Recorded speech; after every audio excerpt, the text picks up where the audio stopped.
The founding of the New Age movement can be traced back to the 19th century in Theosophy. This is the group that largely popularized this belief that we are heading out of the age of Pisces and into the astrological age of Aquarius, which to them will be an age of unity of humanity, an age of enlightenment, a spiritual age of consciousness, so to speak.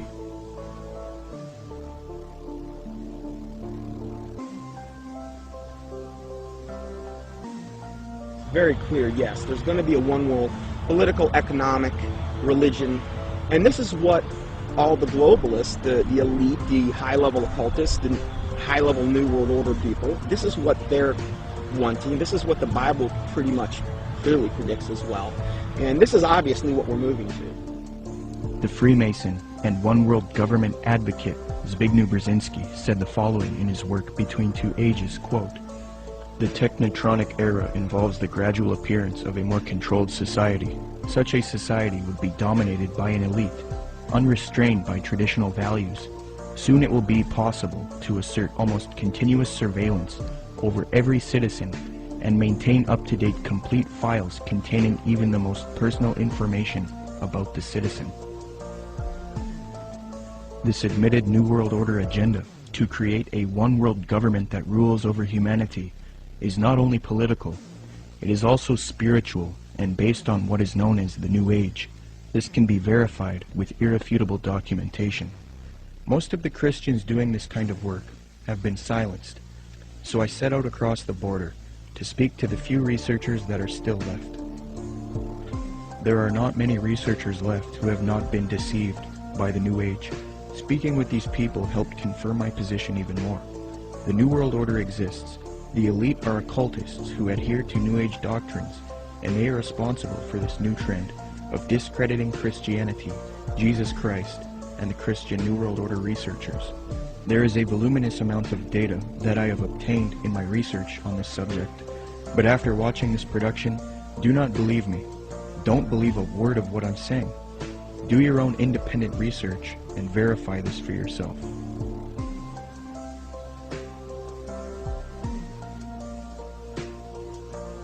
The very word secrecy is repugnant in a free and open society, and we are, as a people, inherently and historically opposed to secret societies, to secret oaths, and to secret proceedings.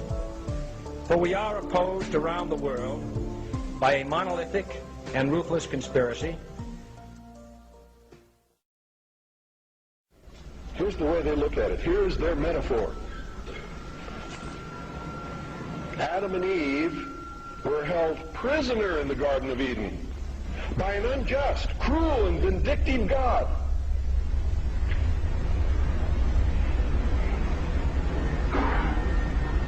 Until Lucifer, through his agent Satan, set man free from this garden by giving him the gift of intellect.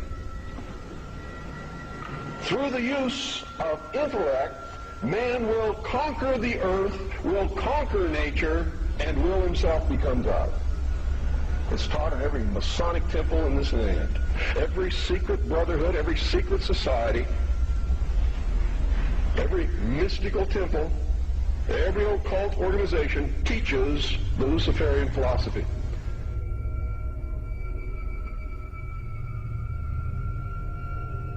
To understand the New World Order and the New Age worldview, we must go back into history and examine its origins. But first we must define our terms.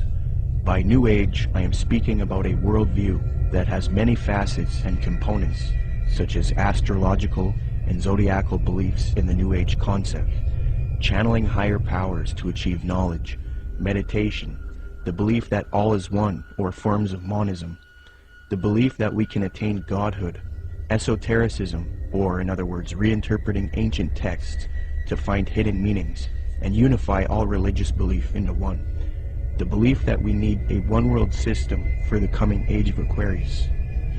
By New World Order, I am talking about a political agenda to create a one-world system, one-world government, one-world economy, unity of humanity into one organism, control over humanity, and submission of the masses. but today the largest countries of the world have agreed a global plan for recovery and reform. I think a new world order is emerging, and with it the foundations of a new and progressive era of international cooperation. To understand what is going on today with respect to the New World Order and the New Age movement, we must have recourse to the 19th century organization called the Theosophical Society. This organization in particular, among others, is largely responsible for the modern New Age movement and the political doctrine known as the New World Order. The founder of this organization was a woman named Helena Petrovna Blavatsky. Born August 12, 1831, Helena Blavatsky was very interested early in her life in the supernatural and the mythological. From 1848 to 1858, Blavatsky would travel the world to ascertain an understanding of the religious traditions of the world. She claimed to have traveled to South America, Egypt, Canada, France, Greece, Mexico, Tibet, India, Germany, and England during this time. It is said that during this travel she learned many mysteries, secrets, and occult knowledge from every walk of life. With all of this new esoteric information in her mind, she moved to New York in 1873. Then in 1875, she formed an occult organization called the Theosophical Society. She founded this society with two men, Colonel Henry Steele Olcott and William Quan Judge. According to Olcott, Theosophy already had thousands of members and branches all over the world by 1885. After New York, Blavatsky and Olcott established the Theosophical headquarters in India, and the membership roster grew increasingly as time went on. Blavatsky's influence came from her writings. Her first book was entitled Isis Unveiled, published in 1877. She started a magazine in 1887 called Lucifer Magazine. Her principal work, The Secret Doctrine, was then published in 1888. She then wrote The Key to Theosophy and The Voice of Silence. These works are now famous, and contained in these writings are the doctrines that helped mold the New Age movement to what it is today. It is said that part of Blavatsky's book, The Secret Doctrine, was channeled to her through an ascended master or highly evolved being called Kuthumi, who spoke to her. Belief in these ascended masters who communicate to humanity is very crucial when studying the New Age. We will look at that doctrine later. The age concept that says humanity is leaving the age of Pisces and entering the golden era or age of Aquarius was popularized by Blavatsky. She taught Theosophists, at any rate, some of them who understand the hidden meaning of the universally expected avatars, messiahs, socioshis, and Christs, know that it is no end of the world, but the consummation of the age, i.e. the close of a cycle, which is now fast approaching. Again, the messianic cycle of the man connected with Pisces. It is a cycle, historical, and not very long, but very occult, lasting about 2,155 solar years. It occurred 2,410 and 255 BC, or when the equinox entered into the sign of Ram, and again into that of Pisces. When it enters in a few years the sign of Aquarius, psychologists will have some extra work to do, and the psychic idiosyncrasies of humanity will enter on a great change. These Theosophists teach that Jesus was simply a representation of the age of Pisces, and that he was an initiate into the mystery schools, or cults of spiritual teachers and masters. They teach people that the new age of Aquarius is going to be that of a utopia, where the world unites into a one-world system, the exiting out of Jesus' age, and the entering into a new world teacher's age. They say each age is accompanied by a great world teacher, be it Buddha, Jesus, etc. So for the advent of the age of Aquarius, they claim a new world teacher will guide humanity into it. Blavatsky was reluctant to fuse these theosophic beliefs with politics, however. Nonetheless, she still advocated monism and a one-world brotherhood, or uniting, of mankind. In Blavatsky's book, The Key to Theosophy, she lists three main goals of theosophy: universal brotherhood of humanity without distinction of race, color, or creed; to promote the study of the world's religions and to investigate the hidden mysteries of nature.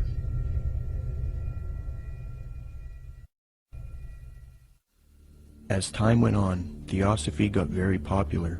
Many prominent figures would join the Theosophical Society from all over the world, and many popular doctrines of today's New Age movement would be molded and shaped by them. Theosophy is the first major New Age group, and they are largely responsible for many of the modern New Age beliefs, including the belief that Jesus represented the sun god. After studying the occult and the esoteric in depth, I have come to the conclusion that the Zeitgeist movement and the Zeitgeist films are based on Theosophy, Freemasonry, and the New Age. For those who are unfamiliar, in 2007, a man named Peter Joseph released a film called Zeitgeist. This film received millions of views on the internet and became very popular. Then in 2008, Zeitgeist Addendum, the sequel, came out. From there, Peter Joseph established the Zeitgeist movement. Whether Zeitgeist was a film that was intended by Peter Joseph or whoever was behind it to be what it ended up being, I don't know. But I can say that the message that's being expressed by Zeitgeist is without a doubt the most clear depiction of the mystery school ideology. And it's done in such a way to be, it's kind of what I've described as a sort of mystery schools for dummies. It's a way to get people that normally wouldn't be setting foot to any various secret societies. It's a way to indoctrinate them and get them to believe in the same sort of elitist mindset without having to go through any particular initiation.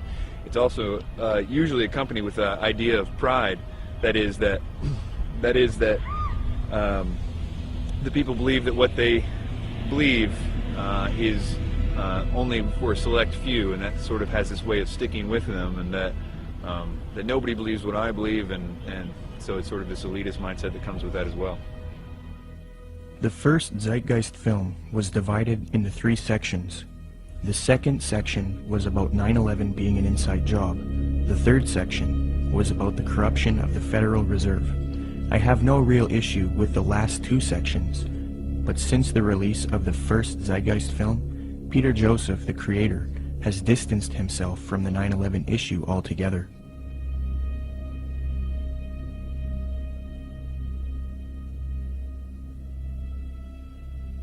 This makes me wonder if the only reason he spoke about 9/11 in the first film was to get the 9/11 truth movement on board with his agenda.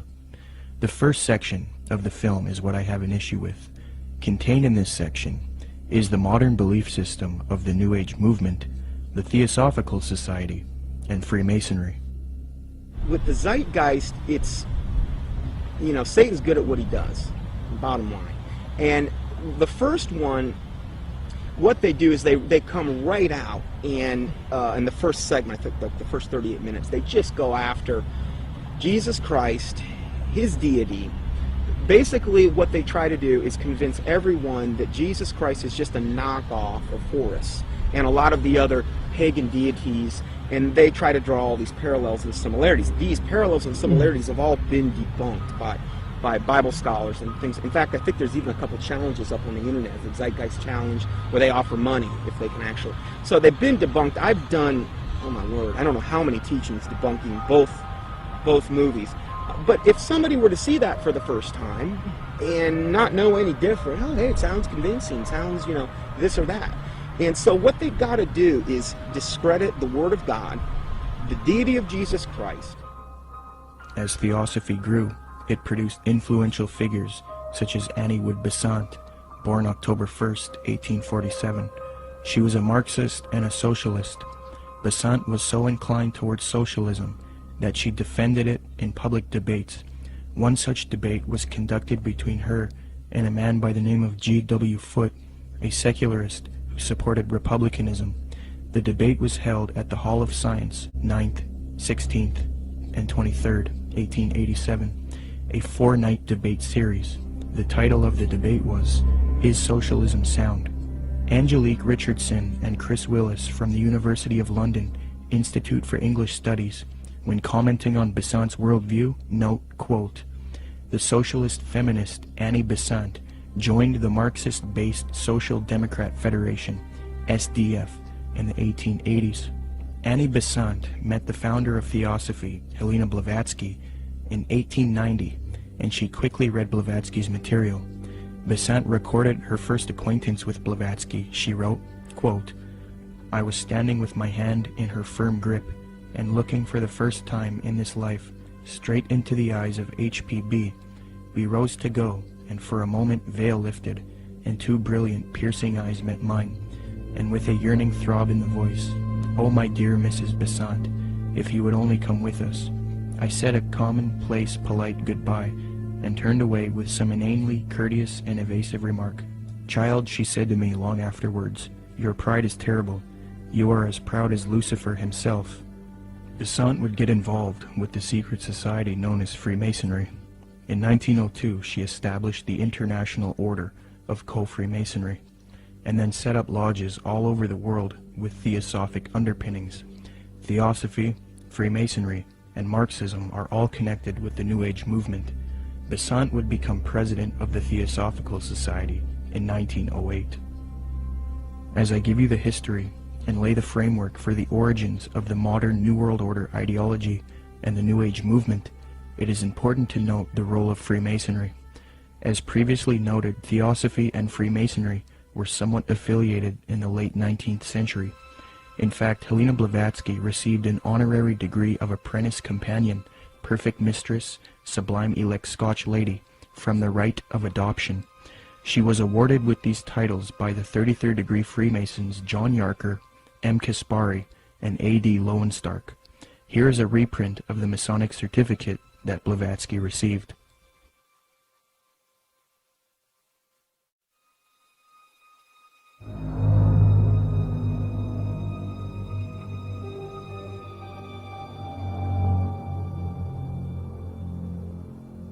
There are many different views on the origins of Freemasonry. I will present the one which I feel is the most evidenced and well documented. Modern speculative Freemasonry wasn't officially established until 1717 in London with the founding of the First Grand Lodge. Prior to that, there were Masonic lodges in the late 16th century. You first have operative Masonry involving those who would work with stone and who were part of a stone guild that built cathedrals and buildings in the Middle Ages. Around the 17th century, these operative Masons started accepting people into their craft who were not simply stoneworkers. Soon Masonry was not simply limited to stoneworkers. They then later developed into modern speculative Freemasonry of today, which involves secret handshakes, codes, symbolism, mythology, and legendary. The earliest documentation of the word Freemason is in the calendar of the coroner's rolls of the City of London. This is dated 1378 AD, edited by Reginald Sharp and published in 1913. Commenting on the origins of Freemasonry, Harry Carr remarks, quote, "It developed in Britain out of the building trades and fraternities, whose history goes back some 600 years in England. I do insist, however, that our present-day speculative Freemasonry is directly descended from the operative Masonry, whose beginnings we can trace back to the earliest record of organization among Masons in 1356. As far back as 1917, as modern Masonry was already 200 years old, people were recognizing the connection Freemasonry and Theosophy had. In the 1917 work, Heresies Exposed, W. Host remarks, quote, "Freemasonry viewed doctrinally is Theosophy." With respect to the previously mentioned Zeitgeist films and the Zeitgeist movement, I will demonstrate that after a thorough study into these teachings of Theosophy and Freemasonry, it becomes quite clear that this film and movement, which has captivated so many truth seekers, is nothing more than the externalization of Theosophy, Freemasonry, and the New Age to the public. This is important because if it turns out that Zeitgeist is leading people into theosophical and Freemasonic ideologies, it means that rather than standing against the New World Order One World Government agenda, like the anti-New World Order movement is supposed to be doing, truth seekers are actually associating themselves with ideologies and organizations that are connected to the New World Order, which I will also demonstrate. I will now qualify this hypothesis since I have laid the foundation for Theosophy and Freemasonry. Theosophists and Freemasons, as part of their esoteric doctrine, taught that Jesus was the sun god, the S-U-N, in the sky, and that he was based on the age of Pisces within the zodiac. The Marxist theosophist Annie Besant taught her students, quote, "Then the sun retrograded into Pisces at the time of the birth of Jesus Christ, the Pisces influence being shown by cures performed by stepping into pools of water, Christ choosing his first apostles from fishermen," unquote. Similarly, the founder of Theosophy, Helena Blavatsky, taught, quote, "Ichthus, a fish. Some of his early disciples were fishermen. Pisces, a conventional shape for the fish," unquote. The notorious Freemason Manly Palmer Hall taught, quote, "During the age of Pisces, the fish was the symbol of divinity, and the sun god fed the multitude with 2 small fishes." In another context, Blavatsky reinforces Theosophy's belief about Jesus, quote, "For the salvation of the world, this was the sun, shorn of his golden rays, and crowned with blackened ones, symbolizing this loss as the thorns. Jesus and even Apollonius of Tyana were but epitomizers of the history of the sun." These doctrines are very sacred to Theosophists and Freemasons. The first section of the first film, Zeitgeist, externalizes these same Theosophic and Freemasonic beliefs, fringe views that historians and scholars dismiss. Zeitgeist repeats, quote, "Jesus is the Son of God. Now Jesus is the figure who ushers in the age following Aries, the age of Pisces," unquote.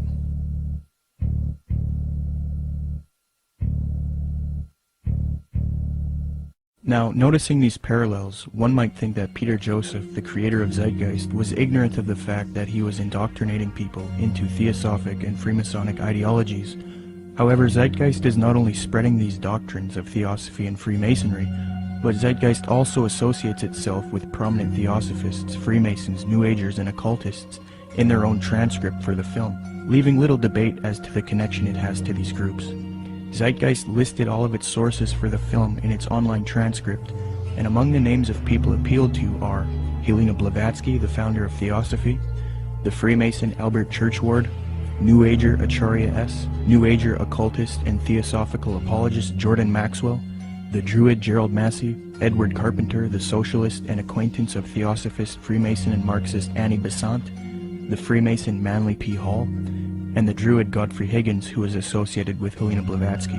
The fact that Zeitgeist chooses to associate itself with these prominent Freemasons, Theosophists, New Agers, and occultists shows us why the truth movement should avoid them. It is a well-known fact that these same esoteric organizations have openly stated that they wish to indoctrinate the public with their esoteric religious ideas and externalize their views to humanity, eventually resulting in a new world order for the Age of Aquarius, which they all await with anticipation. Let me qualify this.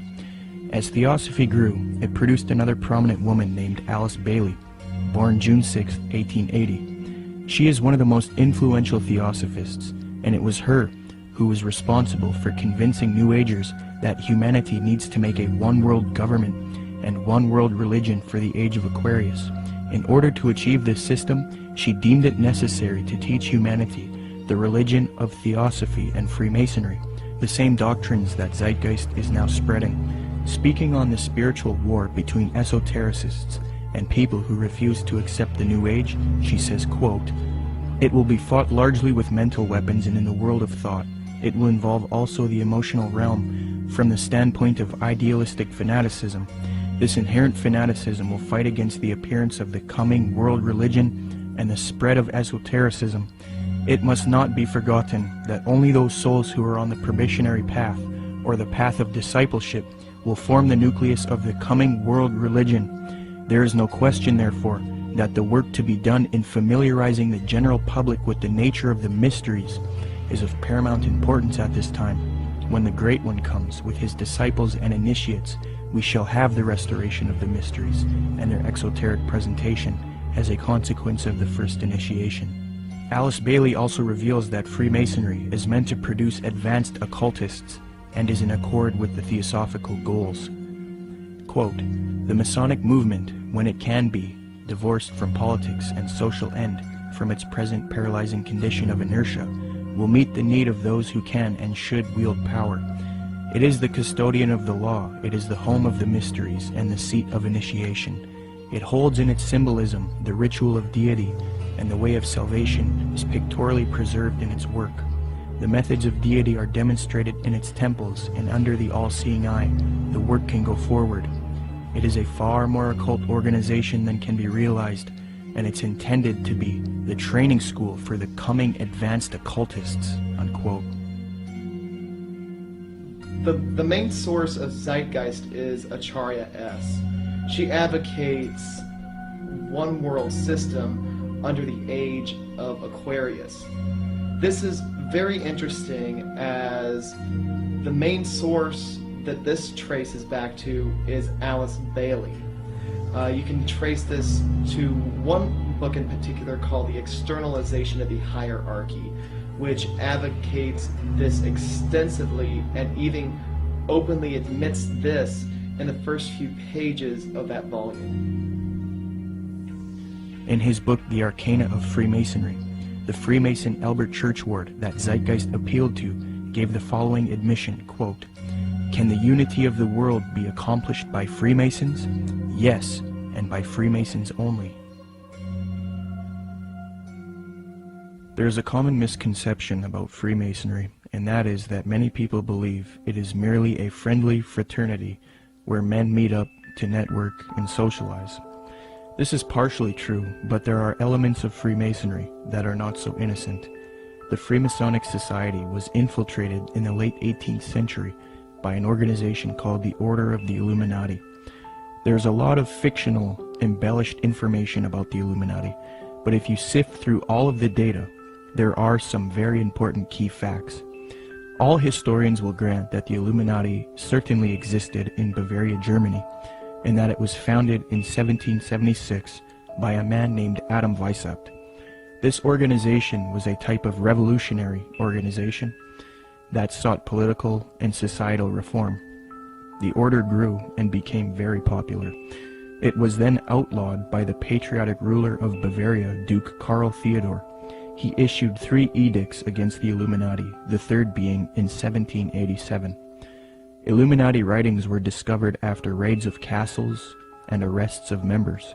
These writings were then translated from Old High German by 2 men contemporary with the Illuminati, Abe Barrel and John Robison. The writings were published in their works, Proofs of a Conspiracy and Memoirs Illustrating the History of Jacobinism. The writings revealed that the Illuminati wanted a one-world system ruled by them, the overthrow of religion, and the infiltration of Freemasonry to achieve this, so that they could operate under another name and occupation. The founder of this order, Adam Weishaupt, stated, quote, "Do you realize sufficiently what it means to rule in a secret society, not only over lesser or more important of the populace, but over the best of men, over men of all ranks, nations, and religions, to rule without external force, to unite them indissolubly, to breathe one spirit and soul into them, men distributed over all parts of the world."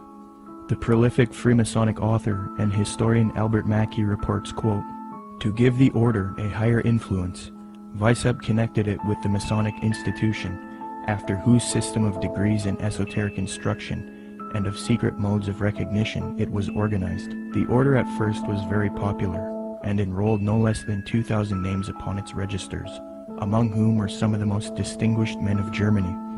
It extended rapidly into other countries, and its lodges were to be found in France, Belgium, Holland, Denmark, Sweden, Poland, Hungary, and Italy.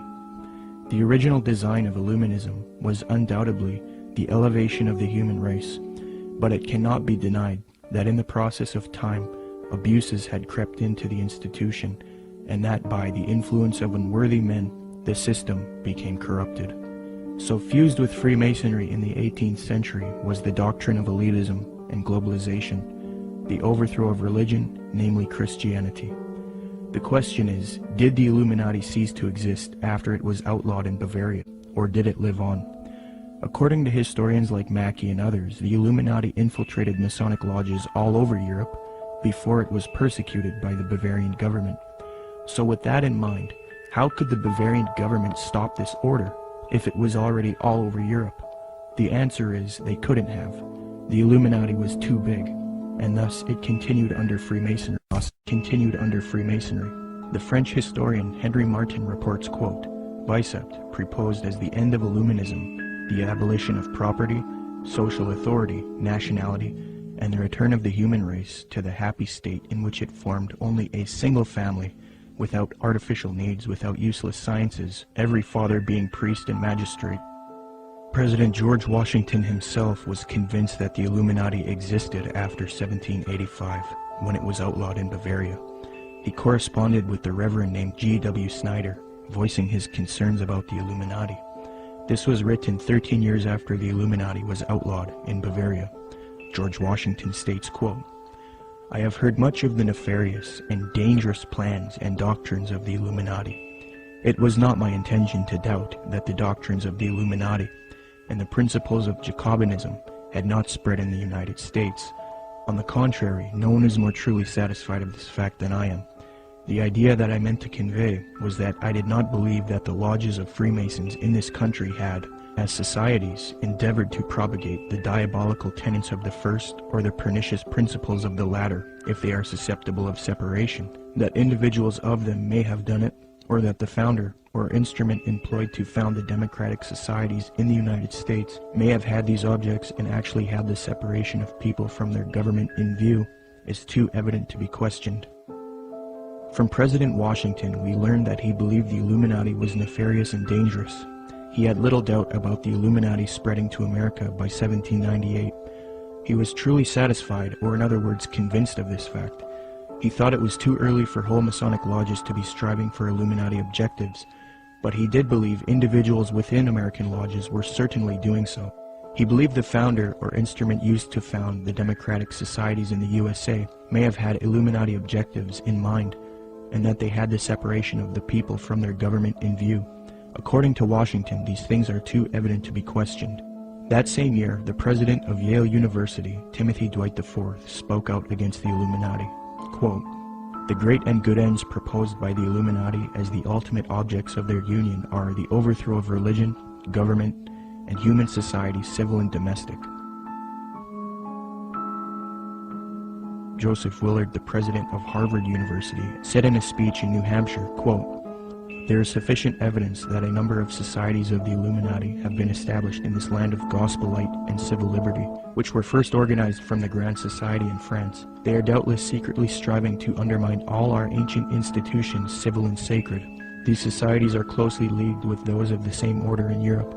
They have all the same objects in view. The enemies of all order are seeking our ruin. Should infidelity generally prevail, our independence would fall, of course. Our republican government would be annihilated. Speaking on this new Freemasonry that was infiltrated by Illuminati elitist doctrines, John Quincy Adams, the 6th President of the United States, remarked, quote, I do conscientiously and sincerely believe that the order of Freemasonry, if not the greatest, is one of the greatest moral and political evils. Because this Illuminati doctrine of globalization and societal reform was fused into Freemasonry, later prominent Masons started voicing their anticipation of a new world order, one world system.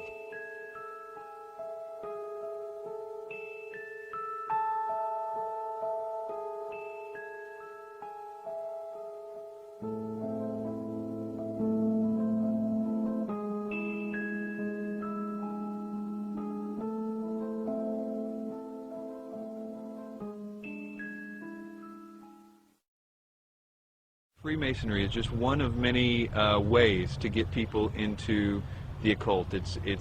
But even more than that, it's able to get them into a really sort of packaged way to produce people that can be used in a more mechanical way in the system. That is, that they can be put into places of power to turn a lot of the gears and things like that. Let me demonstrate that the high levels of Freemasonry and Theosophy are now simultaneously striving for a new world order, one world religion. Their dogma is that for the upcoming Age of Aquarius, humanity needs to unite into a one world government or new world order. The former Supreme Grand Master of the Fraternity of the Rosy Cross, or FRC, Reuben Swinburne Plimer wrote in his work Ancient Mystic Oriental Freemasonry, quote, "Mystic Masonry is not only the key to the religion taught to all men in all ages from the very beginning of conscious life up to the present, but it holds the keys to these religious and is, in fact, the very repository of religion itself. It has for its object the uniting of mankind into a universal brotherhood." The 19th and 20th century Freemason and Rosicrucian Arthur Edward Waite admitted that secret societies he was involved with control political, scientific, and religious affairs. Waite believed that these societies always existed in every nation and are connected to modern societies, which I believe can be disputed. But nonetheless, he stated the following in his work, The Real History of the Rosicrucians, quote, "Beneath the broad tide of human history, there flow the stealthy undercurrents of the secret societies, which frequently determine in the depths the changes that take place upon the surface. These societies have existed in all ages and among all nations, and tradition has invariably ascribed to them the possession of important knowledge in the religious, scientific, or political order, according to the various character of their pretensions," unquote. The official Freemasonic Scottish Rite magazine, entitled The New Age magazine, admits that it is for a New World Order, New World Religion, and New Age. Quote, "Great God our King has chosen the great American public schools to pave the way for the new race, the new religion, and the new civilization that is taking place in America. Any mother, father, or guardian who is responsible for the taking away of the freedom of mind, freedom of will, or freedom of spirit is the lowest criminal on earth, because they take away from that child the God-given right to become part of God's great plan in America for the dawn of the new age of the world." 33rd degree Freemason Manly Palmer Hall advocated world government, quote, "The new Atlantis sets forth an ideal government of the earth. It foretells that day when in the midst of men there shall rise up a vast institution composed of the philosophic elect, an order of illumined men band together for the purpose of investigating the laws of life and the mysteries of the universe. The age of boundaries is closing, and we are approaching a nobler era when nations shall be no more, when the lines of race and caste shall be wiped out, when the whole earth shall be under one order, one government, one administrative body," unquote. Alice Bailey, the prominent theosophist, stated, quote, "The new era is coming, the new ideals, the new civilization, the new modes of life, of education, of religious presentation, and of government are slowly precipitating, and nothing can stop them." N. Sri Ram, a prominent theosophist and New World Order advocate, stated, quote, "Let us first consider the restoration of the mysteries. It is well known among members of the co-Masonic movement that its work has been faithfully continued up to the present, and that its number of lodges has steadily increased. I imagine that at such an auspicious time, when the inner and outer worlds will have come much nearer together, some of the great leaders of the hierarchy might take part in the outer work of reconstruction, and will then become the recognized leaders of the new world government," unquote.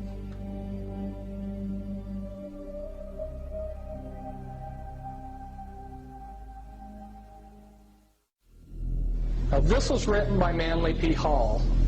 Manly P. Hall was both a Grand Master within Freemasonry, and he was a Grand Master in the Illuminati. And he says, "All of sincere heart will find consolation in the conviction that powers beyond and above human corruption continue to administer the destiny of the globe. It would be a mistake to confuse the governing bodies with the various sects which pretend to authority but give no indication or proof that they can manage efficiently even their own affairs." Now, Manly P. Hall knows who he's referring to here because he's part of that secret body. But of course, he speaks positively of it. The Zeitgeist films and movement have more ties to Theosophy and Freemasonry. At just 2 minutes into the second Zeitgeist film, Zeitgeist Addendum, a lecture of a man by the name of Jiddu Krishnamurti is played. Jiddu spent much of his childhood in southern India. Jiddu's father was a member of the Theosophical Society in southern India.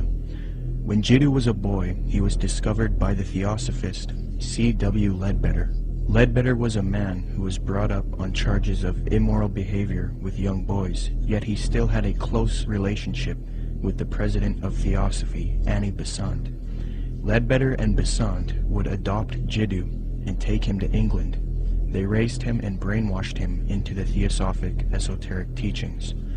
They were convinced that he was their return of the Christ and that he would lead humanity into the Age of Aquarius as the world teacher for the New Age. Jiddu thought he was the Christ for many years due to being brainwashed, and he would give lectures speaking with authority on esoteric and occult matters. However, Jiddu became reluctant, and after many years decided not to be the Christ of Theosophy. He was a false Christ, and he later departed from Theosophy. He did retain connection with Theosophists, and devoted the later part of his life to giving lectures on New Age spirituality. He authored many books on the subject as well. The fact that Zeitgeist would include this man in their film, knowing his deep connection with Theosophy, should demonstrate to everyone the New Age esoteric nature of the Zeitgeist films and movement. One of the main claims of Zeitgeist is that the gospel story of Jesus is derived from the stories of previous pagan gods. They attempt to draw parallels between Jesus and these other gods to try to show that the story of Jesus is just a copycat story. Subsequently, these claims have all been debunked by scholars and historians. Zeitgeist appealed to Acharya S. for this theory. These claims can be found in her book, The Christ Conspiracy. Interestingly, it was the founder of Theosophy, Helena Blavatsky, and the Marxist Theosophist Annie Besant who popularized these types of arguments and inserted them into the New Age movement. The emphasis is removing uniqueness from Jesus Christ and Christianity, because to the New Ager, humanity is leaving Jesus' age of Pisces, which they believe is now evil. According to them, many people are still stuck believing in Christianity, holding the world back from their new spirituality. So what better way to fix this problem than to discredit the avatar of the previous Piscean age, Jesus Christ? They will even go as far as to say Jesus never existed in order to lead people away from Christianity. Thus the masses are now on board with the new Aquarian world order. Even modern New Agers around today will utilize this deception. New Age spokesman and disciple of Alice Bailey and Theosophy, Benjamin Creme, states, quote, "The 5 major initiations which take one to liberation have their symbolic enactment in the life of Jesus. That is what the gospel story is really about. It is a very ancient story and has been presented to mankind again and again in different forms long before the time of Jesus," unquote. When one compares Acharya S.'s book The Christ Conspiracy to Helena Blavatsky's book Isis Unveiled Volume 2, it becomes quite clear where Acharya got much of her material. For extensive rebuttals to this copycat thesis, see the following books, videos, and articles. The 3 things that Zeitgeist adopts from Theosophy and Freemasonry with respect to theology are 1. The belief that the story of Jesus was copied from other religions. 2. That Jesus is a representation of the sun. And 3. That Jesus ushered in the age of Pisces. It makes sense why Theosophists would spread these views, because they want a world system for the age of Aquarius, and in discrediting Christianity and connecting Jesus to astrology, they can get apostate Christians on board. But why then does Zeitgeist spread this propaganda? Interestingly, the creator of Zeitgeist, Peter Joseph, has wanted a world system or utopia paradise on earth since the release of the first Zeitgeist film. And as far as the spiritual aspect of life, you know, we're all pure spirituality. Of course there's something outside of understanding, because we're just a fragment inside this larger whole. I end Zeitgeist with a very positive note. We're talking about the consciousness, the whole consciousness, because you can scientifically orient yourself and even more importantly, spiritually orient yourself into a collective consciousness to realize that we're all one organism. And the moment people stop dividing themselves up and generating religious division, political division, the moment people stop fighting amongst themselves is the moment paradise will dawn. Similarly, Zeitgeist's main source, Acharya S., has advocated the New Age of Aquarius that the elitist Theosophists and Freemasons await in 1899 work, The Christ Conspiracy, quote, "But the future is now, and the maneuvers are being unveiled. As far as Christianity's role in this new age," Carpenter states, quote, Christianity, therefore, as I say, must either now come frankly forward and acknowledge its parentage from the great order of the past, seek to rehabilitate that, and carry mankind one step forward in the path of evolution, or else it must perish. There is no alternative. Despite the vilification of the so-called New Age movement, the fact is that we are entering into a new age. The age referred to in the gospel tale is that of Pisces, and through contrivance and duplicity, coercion and slaughter, the fish god Jesus, the Piscean solar avatar, has indeed been with us, but now it is the close of the age, and his time is over. As Hancock says, we live today in an astrological no man's land, at the end of the age of Pisces, on the threshold of the new age of Aquarius. Traditionally, these times of transition between one age and the next have been regarded as ill-omened. Ill-omened verily, as the ongoing destruction of the earth and the endless warfare over ideology will indeed produce the Armageddon so long awaited and planned by those who cannot live for today but must look towards an afterlife. By realizing the cultural unity revealed behind the Christ conspiracy, however, humanity can pull together and prevent this fall to create a better world. 75 years before Zeitgeist's main source Acharya S. penned that admission, the former president of Theosophy, Annie Besant, wrote something almost exactly the same, quote, "The equinox will reach the sign of Aquarius, coinciding the great cycle of influence. We can indeed hope to put a complete end to all the influence of the past cycle, with its tyranny, slavery, war, and cruelty.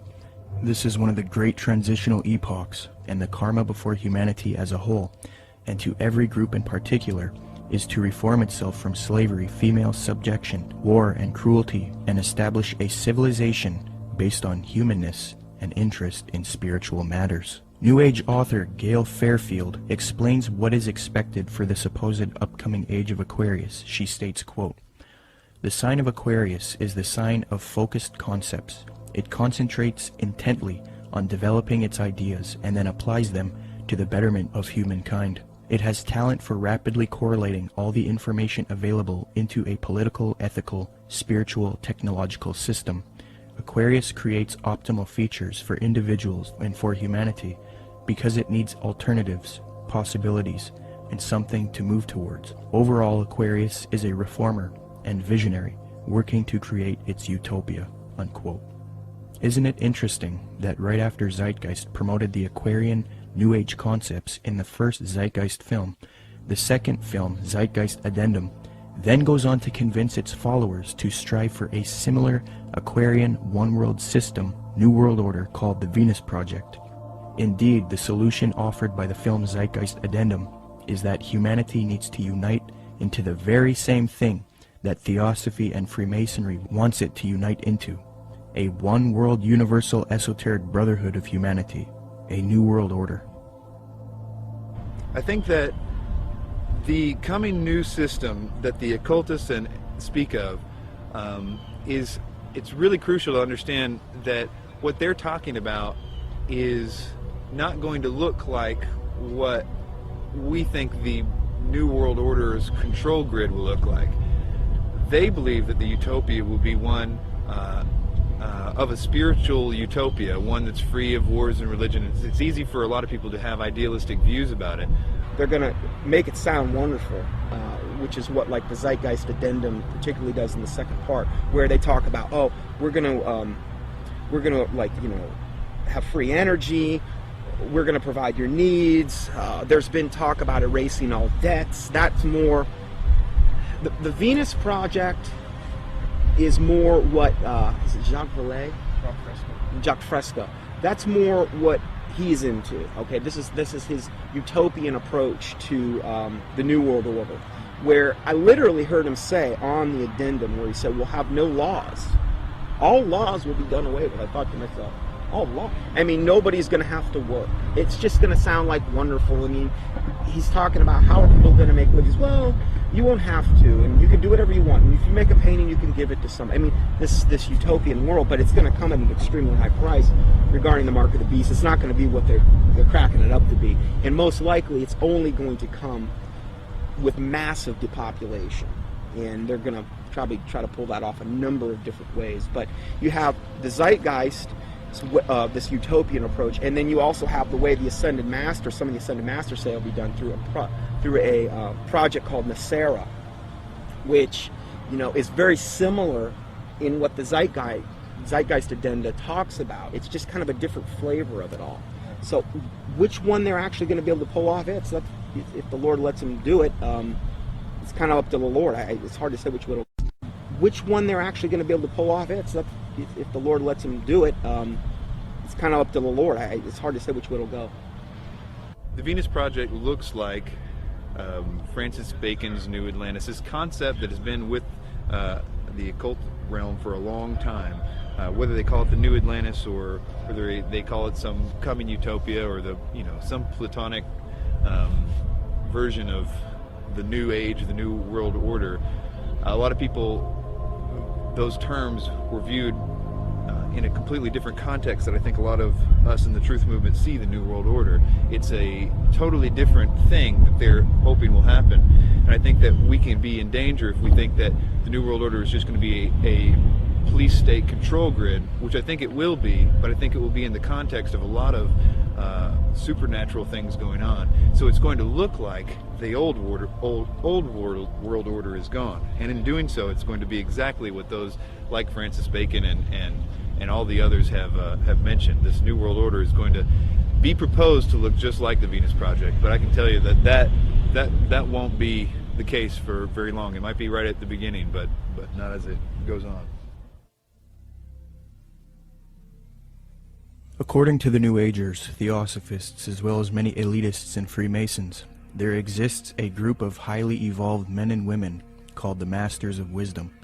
These powerful groups claim that Buddha, Krishna, Muhammad, and Jesus were all masters of wisdom, and that a being named Maitreya is the leader of these beings, who in turn is subject to the true leader, Sanat Kumara.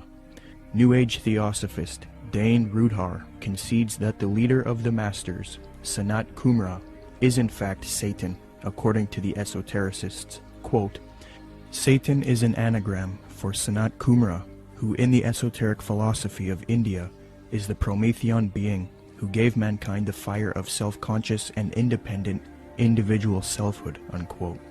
John Michael Greer in the New Encyclopedia of the Occult notes, quote, Satan has a possible echo in Theosophic lore, where the Lord of the world, the spiritual ruler of the earth, and the head of the Great White Lodge is Sanat Kumara, a lord of the flame who descended to earth from Venus in a fiery chariot some 6 million years ago, unquote.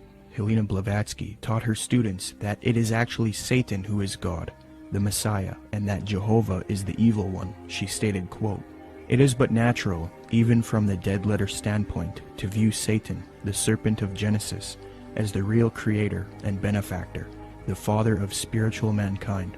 For it is he who was the harborer of light, bright radiant Lucifer, who opened the eyes of the automation created by Jehovah, as alleged, and he who was the first to whisper, In the day ye eat thereof, ye shall be as Elohim, knowing good and evil, can only be regarded in the light of a savior, an adversary to Jehovah, the personating spirit. He still remains in esoteric truth, the ever-loving messenger, the angel, the seraphim and cherubim, who both knew well and loved still more, and who conferred on us spiritual instead of physical immortality. The Theosophist H. Alexander Fusel seeks to deify Satan, quote, Satan, then, was originally a divine being destined to carry light and life to the netherworlds. He stands for the gift of free will and self-conscious mind to man, a power which at once seduces and uplifts man, for with free will comes the power to go astray. Satan is therefore man's teacher, unquote. Once you are willing to give worship to Satan is when you are given a certain kind of power that the deceived, those that are just thinking it's them or thinking that something else, can't have access to. So Freemasonry is a systematic way to get people to that level without actually just coming out and saying it right at first. One of the former leaders of the Theosophical Society, who was contemporary with Blavatsky and Annie Besant, tells us what the 19th century position on Satan is. In his work Spiritualism, Madame Blavatsky, and Theosophy, Rudolf Steiner states, quote, Lucifer is not a being that we can see with our present-day physical eyes. Lucifer can be seen only with the awakened clairvoyance. seen clairvoyantly. In fact, Lucifer is a particular being who was left behind during the moon phase of evolution, unquote. N. Sri Ram, who often gave lectures at the United Nations, a major theosophist and writer for Lucifer magazine, clarifies, quote, "The adversary, or Satan, is no other than Lucifer, the light-bearer, the bright morning star. He is the initiator, awakening the divine faculties of intellect on man. He is the king of the fallen angels, spirits from higher spheres, who descended among primitive mankind of the third race, to develop in man and endow him with his self-conscious mind, or manus," unquote. Theosophy teaches that Satan or Lucifer is actually a divine being who saves humankind and brings him consciousness. Many modern influential New Agers who were deceived by Theosophy repeat the same theme. David Spangler admits that Lucifer is a being that New Agers honor, and the light of Lucifer is the light of God. Quote, "The true light of Lucifer cannot be seen through sorrow, through darkness, through rejection. The true light of this great being can only be recognized when one's own eyes can see with the light of the Christ, the light of the inner sun. Lucifer works within each of us, trying to bring us to wholeness. And as we move into a new age, which is the age of man's wholeness, each of us, in some way, is brought to that point which I term the Luciferic initiation, the particular doorway through which the individual must pass if he is to come fully into the presence of his light and his wholeness. Lucifer comes to give us the final gift of wholeness. If we accept it, then he is free, and we are free. That is the Luciferic initiation. It is one that many people now, and in the days ahead, will be facing, for it is an initiation into the new age. It is an initiation of leaving the past and moving into the new, shedding our guilts and fears, our anxieties, our needs, our temptations, and becoming whole and at peace, because we have recognized our inner light and the light that enfolds us, the light of God," unquote. So indeed, the Luciferian doctrine is fused into the New Age movement due to Theosophy. Along with this doctrine is the belief that because of Satan, man is now thinking he will evolve, conquer the world, conquer nature, and become a god. The Freemason W.L. Wilmhurst bolstered the fact that Freemasonry is aimed at creating god men. The purpose of initiation is attaining godhood, he states, quote, "The height of the lodge, even as high as the heavens, implies the range of consciousness possible to us. When we have developed our potentialities to the full is infinite. Man who has sprung from the earth and developed through the lower kingdoms of nature to his present rational state has yet to complete his evolution by becoming a godlike being and unifying his consciousness with the omniscient, to promote which is and always has been the sole aim and purpose of all initiation," unquote. Danny and Englewood, you're on the air. Go ahead. Yeah, you're going to take this the wrong way, Peter J., director of Zeitgeist, but what you just said sounds exactly like Satanism. Not saying that you are satanic. I don't believe in Satanism. If you want to use that word, you know what Satanism that's your own, that's you know your what own idea. Satanism is? Atheists. People who do not believe in a God. People who believe that man is God. That's what Yeah, that's Satanism correct. is. You are God. Okay, then you are a Satanist. You are God. You are God. You are God.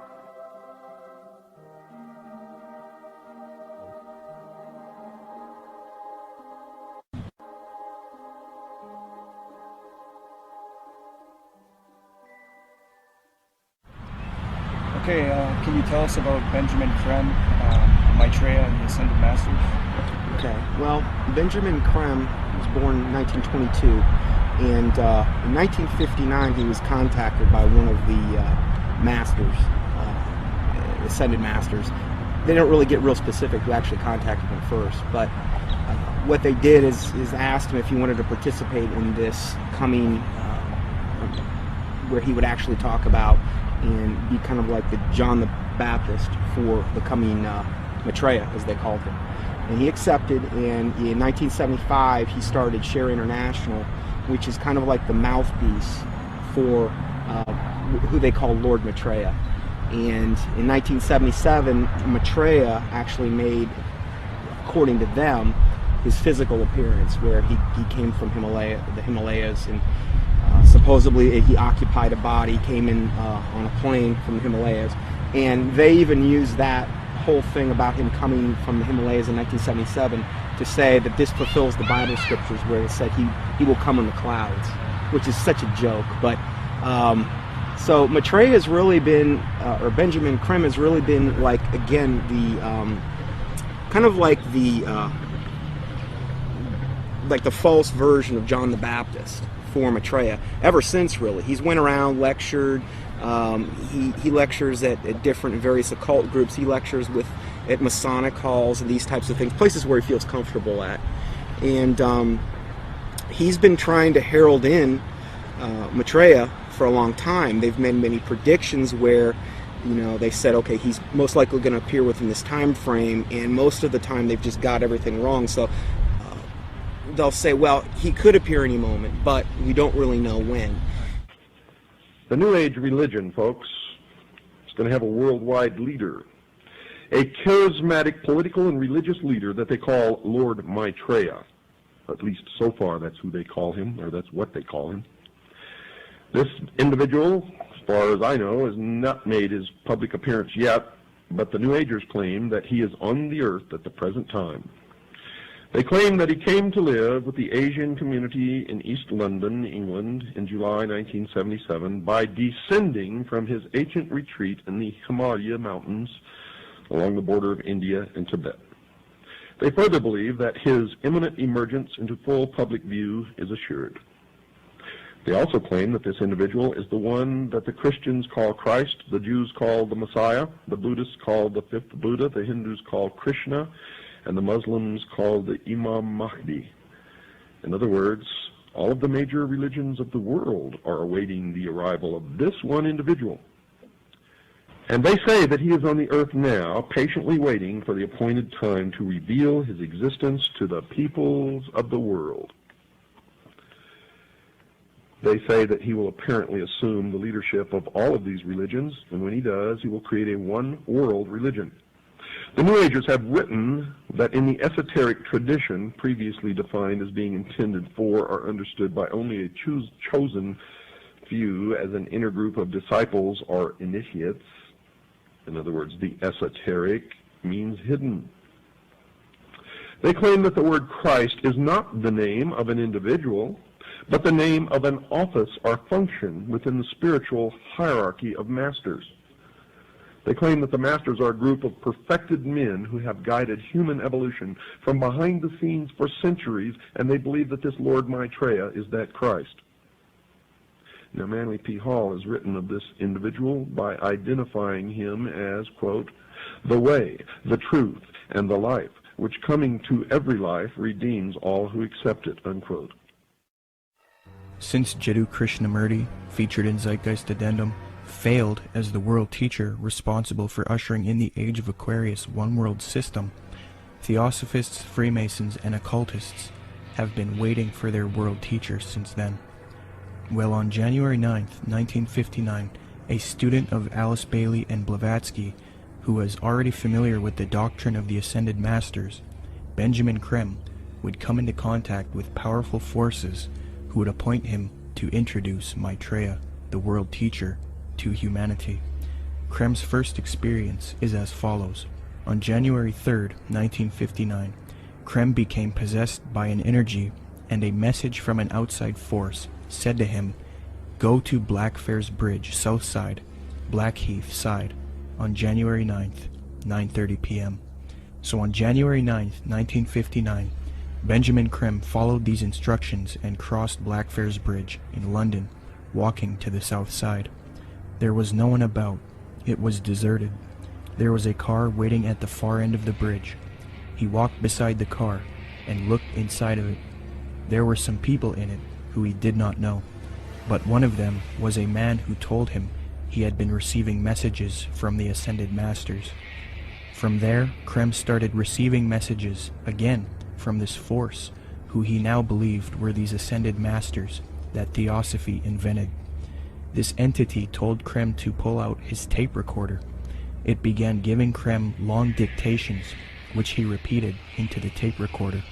The entity said, "Now our master Maitreya himself has something important to tell you. Creme then claimed to be overshadowed by Maitreya, this leader of the Ascended Masters.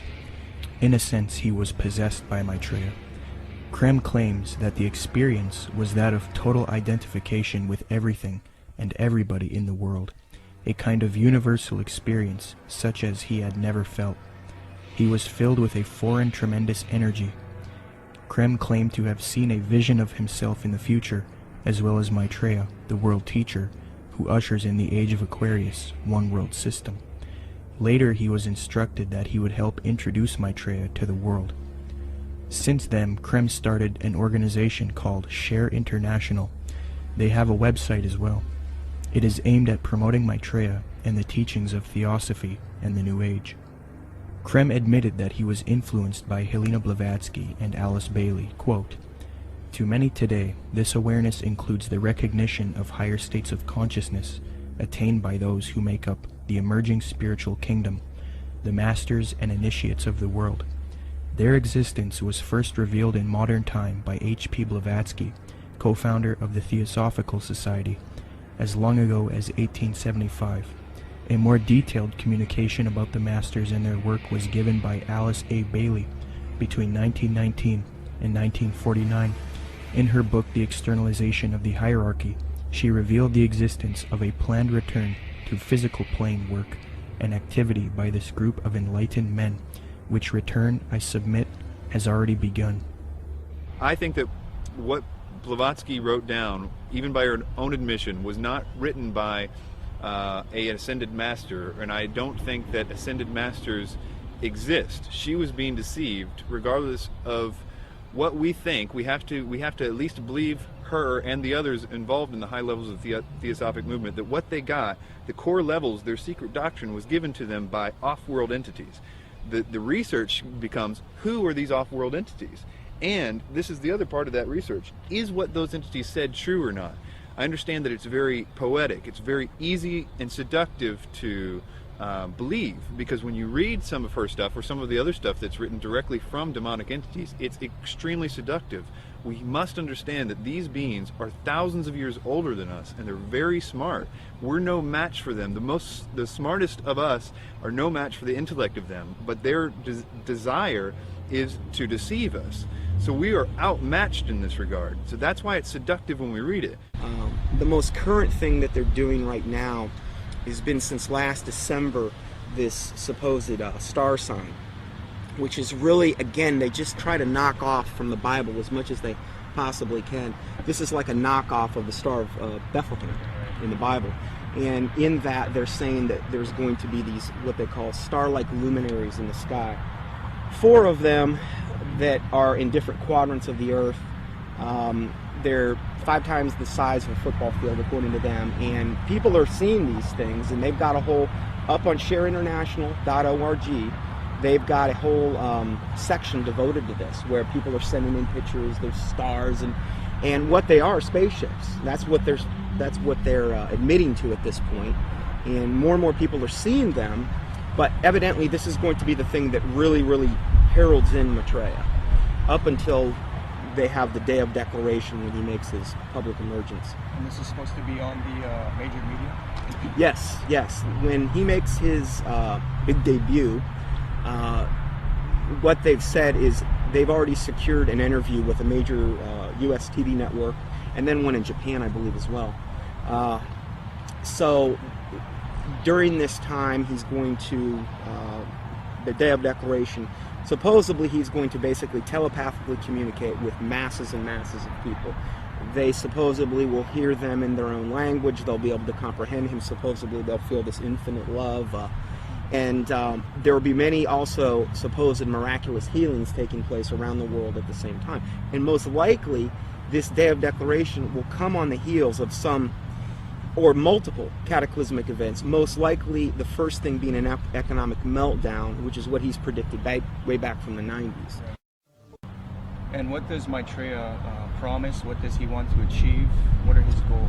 Well, you know, if you look at the word Share International, which is the name of the site, you know, if you read what he says, he wants the world resource sharing of the world. He doesn't want there to be any, supposedly, any inequalities of the world. You know, you look at what he says that he is. He says that he is the Christ that the Christians are expecting, the Messiah the Jews are expecting, the fifth Buddha the Buddhists are expecting, Krishna the Hindus are expecting, and Imam Mahdi that the Muslims. So he's kind of everything rolled up into one. He's like the total package. He's going to give and be able to unite and put all of the various and different religious systems, the major religious systems, all on the same page. And the Bible says that when the Antichrist comes, he's going to come with all lying power, signs, and wonders. And he's going to deceive the whole world by which the miracles that he's going to do. So he's taking credit for every single miracle that's going on right now, whether it's a Marian apparition, which would be to him the ascended Master Mary, because he's got a whole band of masters that he's going to be coming with.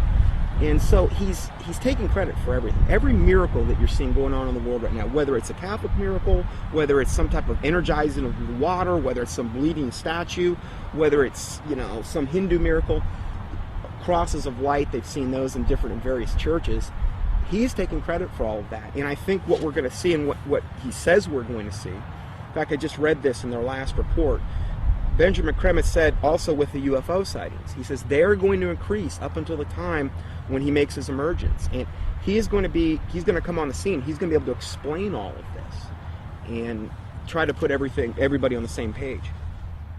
My personal belief is that the Antichrist, or the world teacher, will seem to actually be Christ, in the sense that he will seem to destroy some old system and some old bad leader. And I think that it will somehow be tied to, I don't know, this is my guess, but it will somehow be tied to some sort of fake or alien invasion or presence of some sort. I don't know if Maitreya fits all those characteristics, but I wouldn't doubt it for 1 minute if he was. My personal opinion is that Krim is somebody who is being talked to by entities and is doing what he's told to be doing.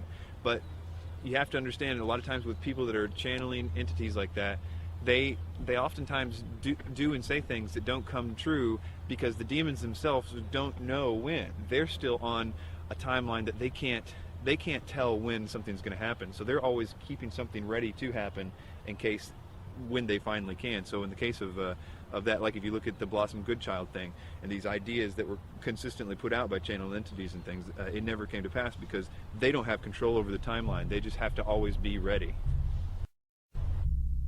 According to Share International and the Swahili edition of the Kenya Times, Maitreya made an appearance June 11, 1988, to a local congregation in Nairobi, Kenya. The editor of the Swahili edition of the Kenya Times, a veteran journalist named Job Matungi, witnessed the event and took some pictures. A summary of his article as it appeared in his newspaper is as follows, quote, "The tall figure of a barefooted, white-robed, and bearded man appeared from nowhere and stood in the middle of the crowd. He was walking slowly towards the new church building, away from the tent. Mary walked with him side by side. I stared at the stranger without blinking, wafted on top of his turbaned head, his feet, and his entire body. In clear Swahili, which had no traces of accent, the strange man announced that the people of Kenya were blessed, especially those who had gathered at the venue that afternoon.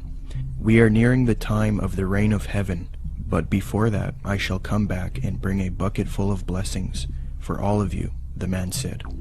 A bucket full of blessings is a reference to the astrological symbol for the Age of Aquarius. Aquarius is depicted as a man carrying a pitcher of water in the zodiac. But continuing with the article, quote, "It took the crowd nearly 20 minutes to recover after the man left the meeting in a car belonging to a Mr. Gurnam Singh, who offered to give him a lift. But it will probably take Mr. Singh his lifetime to recover from the shock he got 2 minutes later. On reaching the bus terminus, the man informed Mr. Singh to stop the car. On getting out, he walked a few paces beside the road and simply vanished into thin air." New Age expert and attorney Constance Cumby, author of The Hidden Dangers of the Rainbow, had stumbled onto this Maitreya figure in her research in the 80s. Her book, published in 1983, was the first book to give a full expose on Maitreya and Benjamin Creme. On page 21, she notes a Denver Post interview conducted by Jack Kissling speaking to Benjamin Creme, quote, "Won't the advent of a single world religion annoy the hierarchies of all the current Orthodox religions?" I asked. "More than that," he said with a smile. "They will be shocked. I dare say they will be among the last to accept the Christ."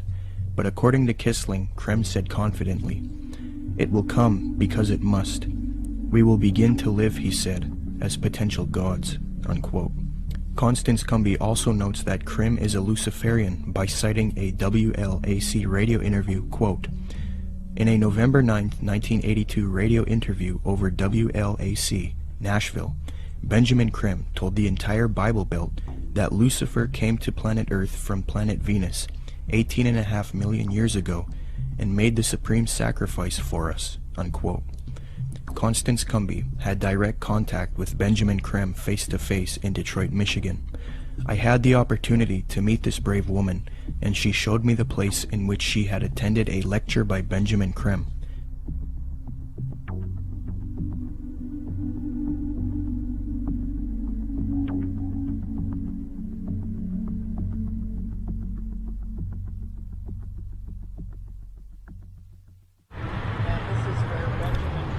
Spoke to a packed crowd November 4th, 1981, and Bread for the World was out there, had tables, Oxfam, every group you could think of was sitting out there. They were passing out brochures. The brochure is reproduced in both of my books. Benjamin Creme came in. He gave some kind of a hand signal that looked something like that, and I thought at first he was waving to somebody, but the crowd appeared to flip into a trance.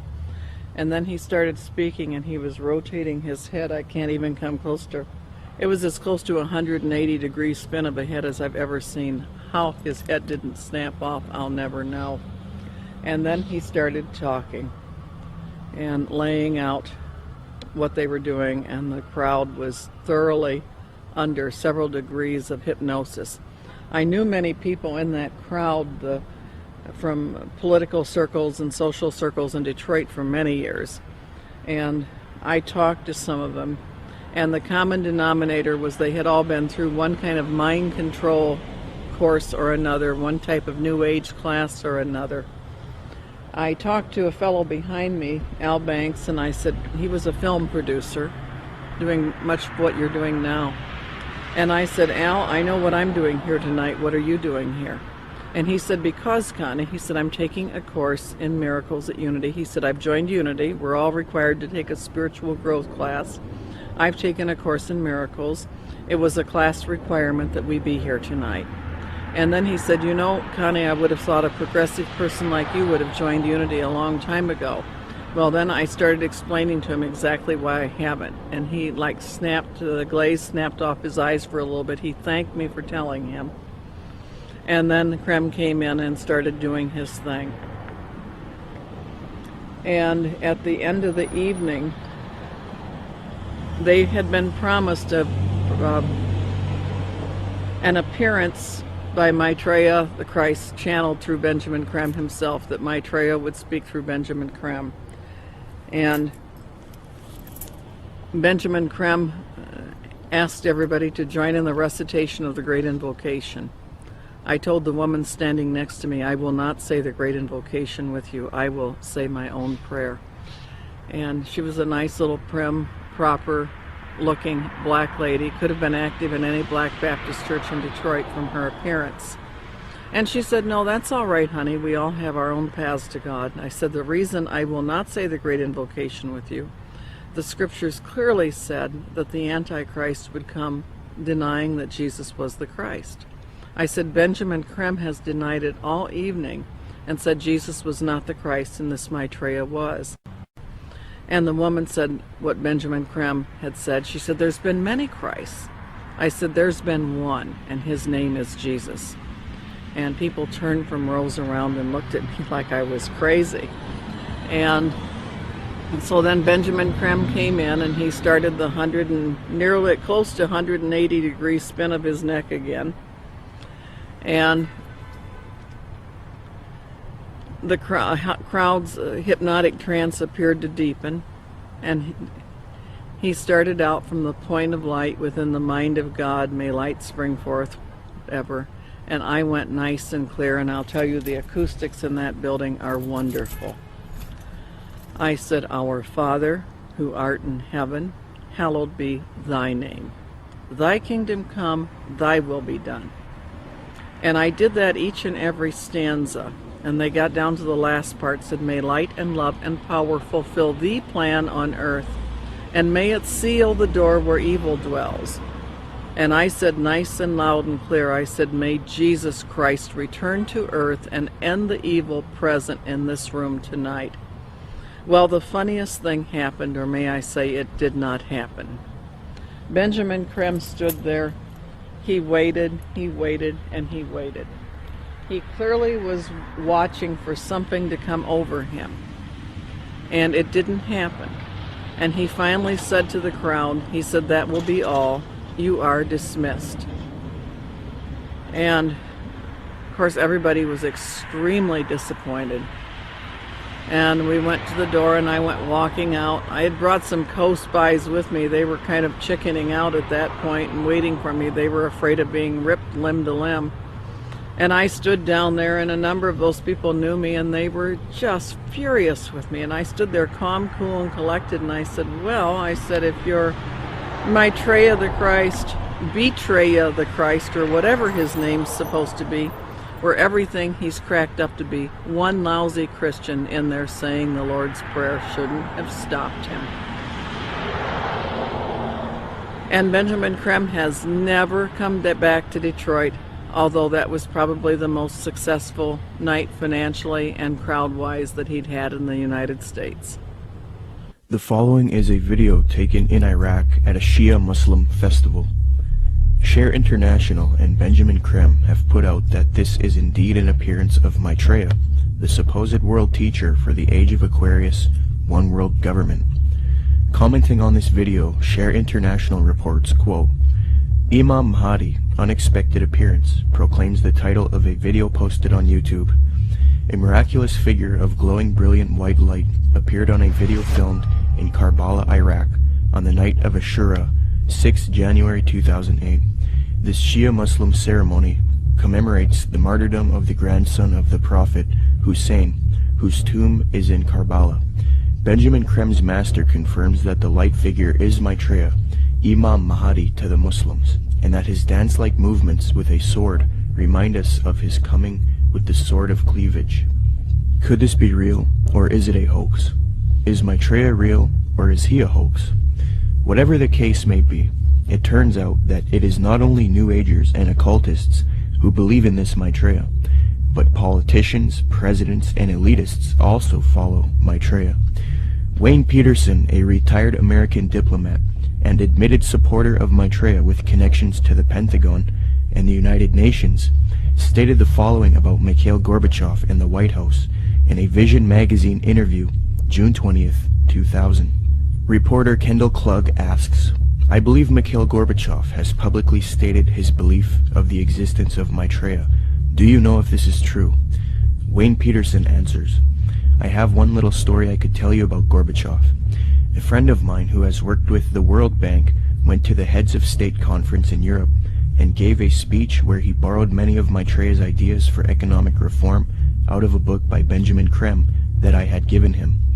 He told me that he had read the book on his flight to Europe and realized that his keynote address to these world officials, especially presidents and prime ministers, it was a very high-level meeting, was going to be very boring, with many having heard similar sentiments over and over. So he thought he would throw in some of Maitreya's ideas into the speech. The country he was in had a reigning monarch who invited him to lunch the next day. When he showed up for lunch, there were 16 to 20 people there, including Mr. Gorbachev. The monarch of this country said to my friend, I suppose you're wondering why we invited you here today. Well, we are all curious about where you got those ideas for your speech, which you presented yesterday. He He said that my friend Wayne gave me a book written by Benjamin Creme about Maitreya's mission. Immediately they nodded their heads. We thought so, was the apparent response. That's why we invited you here. We all know of Maitreya, and we're doing what we can for him. But we are not able to say anything publicly because we are world leaders. We each have our own public to deal with. Only one person there stood up and said that they could use his name to legitimize these sightings, and that was Mikhail Gorbachev. He was the only man in the room who would say, "Use my name if you want." The reporter asks, "Do you think President Clinton has had an experience with Maitreya?" Wayne Peterson: "I don't know if President Clinton has. I believe that former President Bush has. We used to have transmission meditation groups that Maitreya had asked us to do around Washington, D.C. People who were interested in Maitreya and the reappearance story would get together once a week in Georgetown, in the home of President Bush's main counselor at the White House. President Bush came over to this house for dinner one night, and the hostess was in the dining room as President Bush asked her, 'What do you think? I'm running against Clinton in this election. Am I going to win?' She said, 'No, Mr. President, you are not. Maitreya has already said that you are going to lose to Clinton.' Bush never challenged her, but merely said, 'Yeah.' He didn't ask who Maitreya was. He was very quiet, and then said, 'I think I've got to go now.' Benjamin Creme has said many times that he had heard from one of Maitreya's associates that Maitreya had appeared to Bush and that they had a discussion in the White House. So that incident with my meditation group seemed to confirm that Bush did in fact know of Maitreya.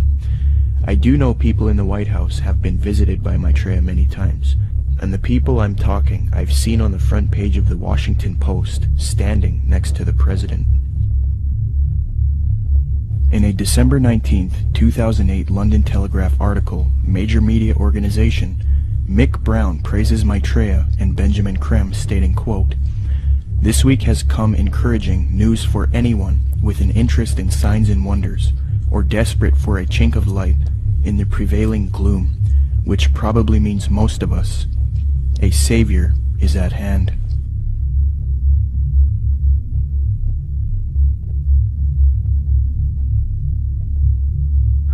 движении, в другом направлении, к новому мировому порядку, к новой цивилизации. Even that does not describe why the world has changed so much and why the world has turned so much toward a new world order and a new kind of civilization. Maitreya is one of the main theosophy in Maitreya. The whole UN movement, the whole Lucius Trust movement, world goodwill, they're going out of their way to try to discredit it and say, well, you know, Jesus, all he really was a disciple of Maitreya. He's still a disciple of Maitreya. Maitreya's over him, and Jesus, they believe what happened is Jesus heralded in the age of Pisces. Now what we're going to be doing is now we need to herald in the age of Aquarius. This is where the New World Order comes in, and this is what Maitreya is going to bring. So we're going to de-emphasize Jesus, and we're going to move over to Maitreya. Jesus is just a disciple of Maitreya anyway, according to them.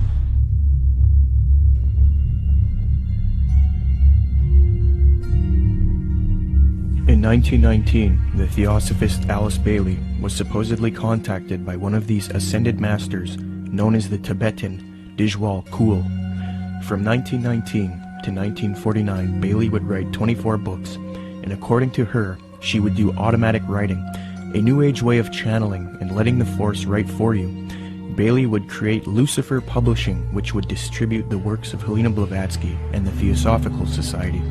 She would later change the name to Lucius Trust because Lucifer Publishing was too controversial. Lucius Trust evolved into a large New Age organization, and it is still active today.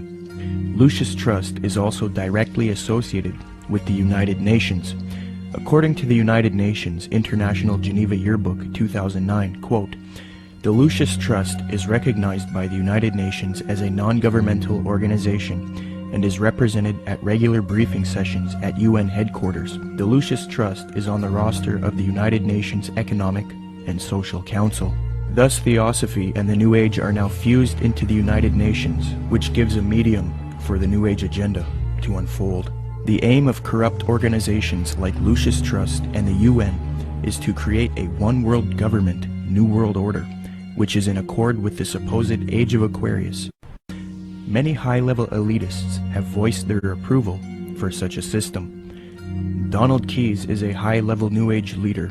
Humanity, says Keyes, is, quote, on the verge of something entirely new, a further evolutionary step unlike any other, the emergence of the first global civilization. David Rockefeller, the owner of the Chase Manhattan Bank, called for a New World Order openly in his book Memoirs, quote, for more than a century, ideological extremists at either end of the political spectrum have seized upon well-publicized incidents, such as my encounter with Castro, to attack the Rockefeller family for their inordinate influence they claim we wield over American political and economic institutions. Some even believe we are part of a secret cabal working against the best interests of the United States, characterizing my family and me as internationalists, and of conspiring with others around the world to build a more integrated global political and economic structure. One world, if you will. If that's the charge, I stand guilty, and I am proud of it, unquote. American foreign policy analyst and former Deputy Secretary of State Strobe Talbot advocated globalization and world government in Time magazine, July 20th, 1992 edition. He remarks, quote, here is one optimist's reason for believing unity will prevail over disunity, integration over disintegration. In fact, I'll bet within the next 100 years, I'm giving the world time for setbacks and myself to be out of the betting game, just in case I lose this one. Nationhood as we know it will be obsolete.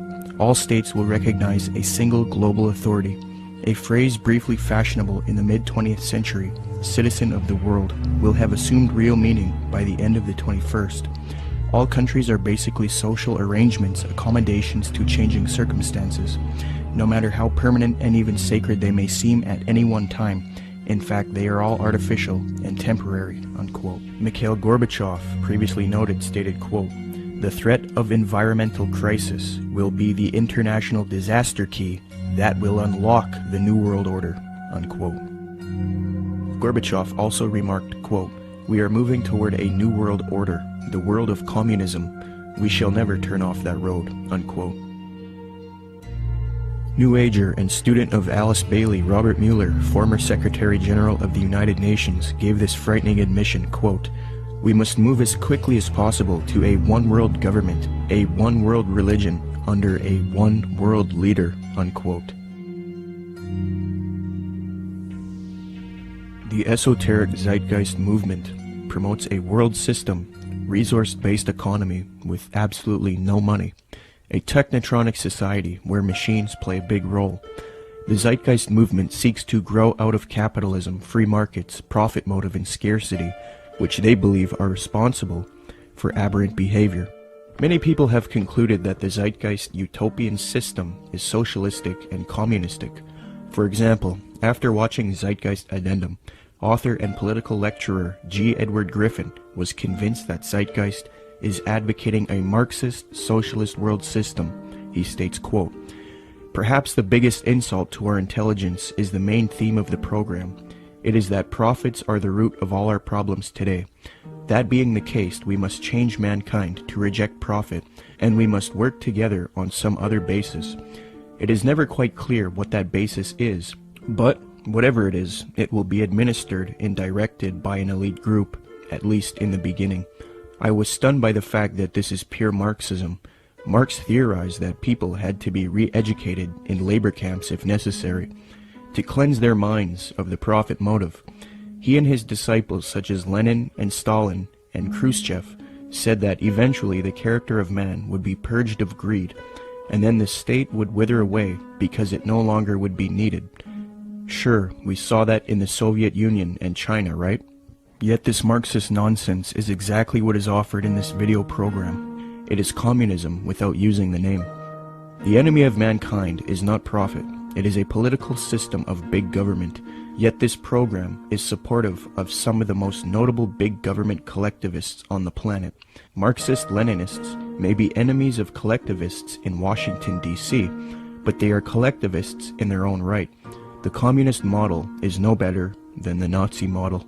Samuel Adams, a patriotic founding father of America, repudiated communist and socialist ideas. The utopian schemes of leveling, redistribution of wealth, and a community of goods central ownership of the means of production and distribution, are as visionary and impractical as those which vest all property in the crown.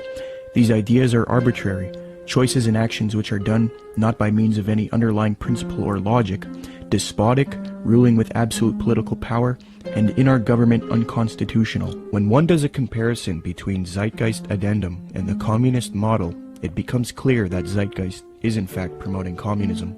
N.B. Godke, in the work Encyclopedic Dictionary of Economics, defines full communism based on the ideals of Marx and Engels and others as, quote, 1. Social wealth will be distributed according to human needs, meaning things that are scarce will be distributed first to those who need them the most. Zeitgeist proposes having an abundance of resources and no scarcity, and thus the idea of distributing wealth according to human needs is rendered obsolete. On this point, they have merely updated the communist model by eliminating scarcity. 2. The state will wither away as there is no need for coercion.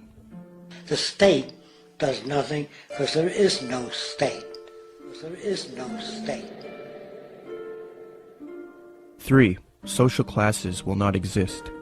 Zeitgeist states, the process which has been going on for centuries, if not millennia, religion, patriotism, race, wealth, class, and every other form of arbitrary separatist identification, thus conceived, has served to create a controlled population utterly malleable in the hands of the few. 4. It will be a moneyless economy.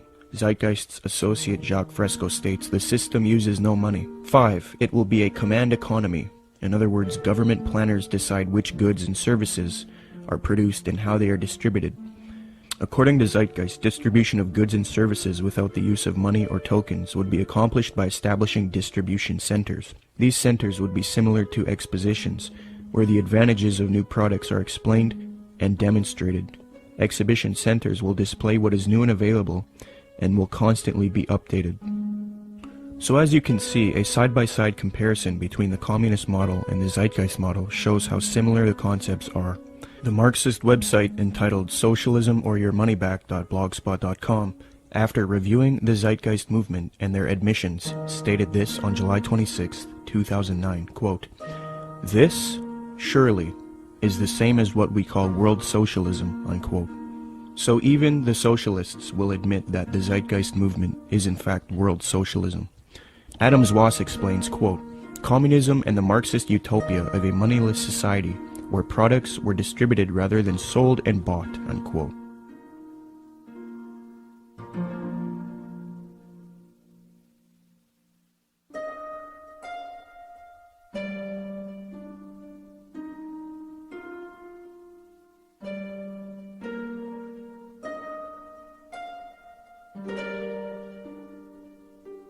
Zeitgeist's main source, Acharya S., promoted the founder of communism, Karl Marx, on her website. It no longer looks like this, but using archive software, you can see how her website looked in the years past. She quotes Karl Marx, defaming religion, thus showing her support of Marx and communism. Many people have noticed that the modern New World Order, as advocated by the elite, contains communist ideals within it. So it seems that Zeitgeist is helping the New World Order with their utopian approach rather than destroying it. They had a biblical philosophy. They gave us a republic. When Ben Franklin walked out of the building, one of the ladies said, "Mr. Franklin, what kind of government did you give us?" He said, "A republic, if you can keep it." Republics are hard to keep. We've lost ours, folks. We are not a republic anymore. We have degenerated to a democracy, and the next step is totalitarianism. We're that close to becoming a totally socialistic and then communistic country in America. You watch, it's going to happen real soon. What they're going to do next time is manufacture a depression, coming real soon probably, collapse the U.S. economy, which can easily be done overnight. And then everybody will line up and say, "Oh, hey, we're starving. What can we do?" They're going to say, "You know, we really got a problem. We need to solve this." Constance Cumby recognized that the New Agers desire a communist world system, quote, "The New Agers feel that the program they are offering the world would satisfy the basic desire of communists in that it proposes a form of world socialism. These books were calling for a new world order with an accompanying global food redistribution program aided, of course, by modern technology, i.e. computers," unquote. A redistribution program aided by modern technology and computers is exactly what the Zeitgeist movement is advocating. Notice how similar Zeitgeist's plan is to the New Age agenda just mentioned in Constance Cumby's book. In the Zeitgeist orientation lecture, Peter Joseph states, "Just as each city has a central organizational dome which functions as the brain along with its nervous system, consisting of computerized environmental monitoring via satellite and electronic probes, the larger world complex absorbs each city and monitors the broad spectrum of the environment, making sure there isn't a problem or material resource needed in any of the individual cities, while also regulating larger order processes for all the cities and the environment as a whole."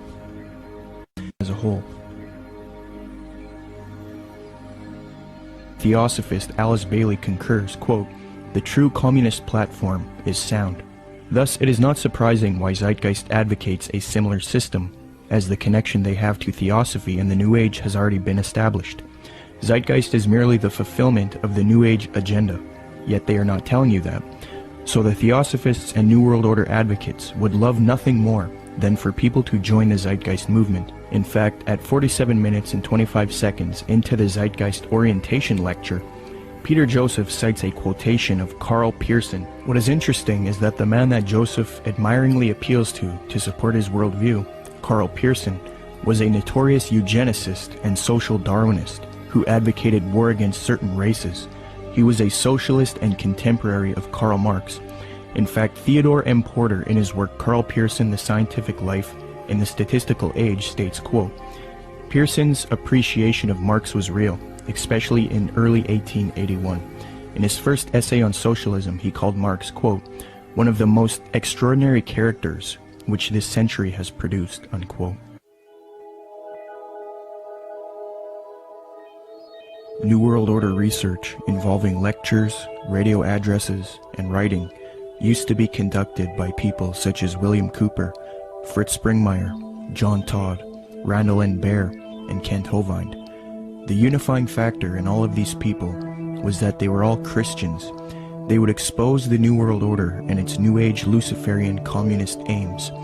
They would promote belief in Jesus Christ and the Word of God, and tell people to resist the mystery religions of Theosophy and Freemasonry while exposing them. However, all of these men have either been murdered or framed and jailed, silenced. William Cooper was shot dead in 2001 as he was ambushed. Fritz Springmeier was framed, discredited, and jailed. Randall N. Baer had his car ran off of a mountain pass. John Todd was framed, discredited, jailed, and then murdered. Kent Hovind was singled out for tax evasion and then jailed.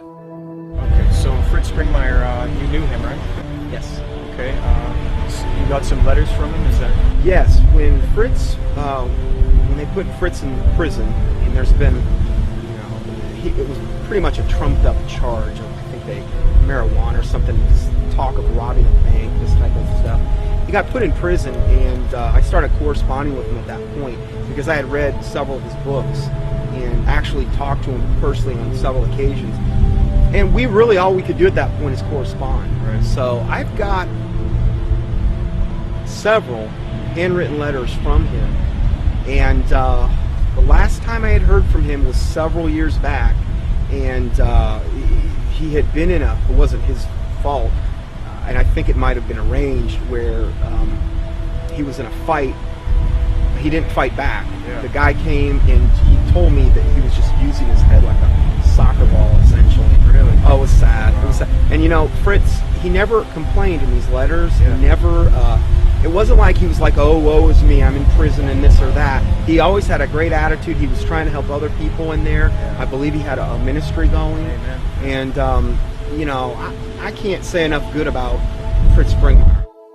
Now that the Christian New World Order researchers have been silenced, the truth movement has been infiltrated by people who purport to be against the New World Order, yet they advocate the New Age religion, a new utopia, and they all speak against Christianity and the Bible.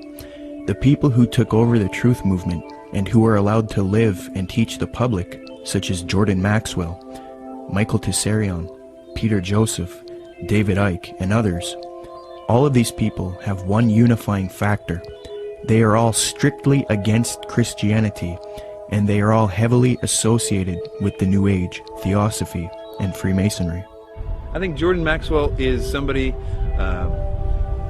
who is just deceived. It's my personal opinion, and I could be wrong about this, that Jordan Maxwell is not a paid disinformation agent, or he's not somebody that is a high-level Satanist. I think that Jordan Maxwell is like many of us in the truth movement. We have been deceived by a lot of very clever disinformation. In his case, Blavatsky and the secret doctrine and that whole concept that really got him on a roll. Jordan Maxwell is a person who believes that the entities that he's involved with, that he had experiences with in the desert, etc., were Pleiadians. And I think that he thinks that they chose him to teach the world certain things. So in that context, it's very hard for him, or really anybody, to break free of that paradigm, because in that paradigm he gets to be this super special individual, and we all are vulnerable to that. If we have supernatural experiences where entities tell you that you are the chosen one and that you're going to do something, it's very hard not to believe them, because that's what you want. And so it's very hard, and of course, in doing so, in thinking, okay, these guys, these Pleiadians are on my side, when in actuality they're demons, they would coax him to do certain things, like he mentioned later, to go into these seances or whatever. In doing that, they can have more control over him, because they're demons and they have a system to get more control over a person. And if they do that, then he can start to be used more thoroughly by them, and he can do exactly what he promised them that he would do, to be a channel for them. And that's what his life has been about, being used, despite his probably very good intentions. He has been a tool of the New World Order. And so my view is that Jordan Maxwell's ends up promoting the New World Order. In that particular session, he goes on to say that the New World Order, that a bad time is coming, but that time must come in order for it to be destroyed, to bring the birth of the New World Order. Out of chaos comes order. So he was saying that the old system must be destroyed to come the new system. And that is exactly what the double-headed phoenix rising out of the ashes is all about. The old system of the New World Order is what we see building up all around us. It is going to get really, really bad, but it is going to be destroyed, in a sense, because that faucet is being run by evil. We all know that the things that are happening to the world right now are being done because of evil. So if evil's causing all those things, evil can also turn that faucet off at just the right time in order to make it seem like whoever stopped it, and therefore is the savior. So that new system will seem like the utopia that Jordan Maxwell says we all need to wait for. It's interesting that he says that at that time that's when the aliens, or gods, are coming back to stop it. That's the deception. That's what the people in the have been saying of the occultists, saying that that's what the demons are going to do for a long time. It's easy to be seduced, especially in Tsarion's case, who was raised since 11 years old saying this is truth. He was raised by Rosicrucians, raised by these people by his own admission. He was doing the tarot cards at the age of 11 by his own biography. This is the example of being raised in a system, being told one thing is true and the other thing is not. It's biased is what it is, but nevertheless, I think in that reason these people deserve our sympathy. One way or the other, they are deceived. Even if they are intentionally doing it, which is possible in the case of Tsarion, and it's possible in the case of Maxwell too, I suppose. Even if they're intentionally doing it, they have to deserve our sympathy and even our prayers, because even if they're intentionally doing it, they're still deceived.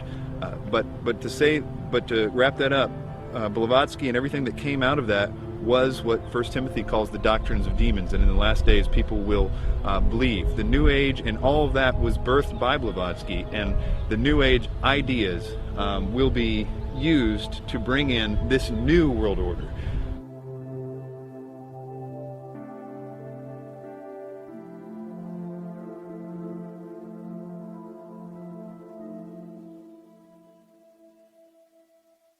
The negative impact of population growth on all of our planetary ecosystems is becoming appallingly evident.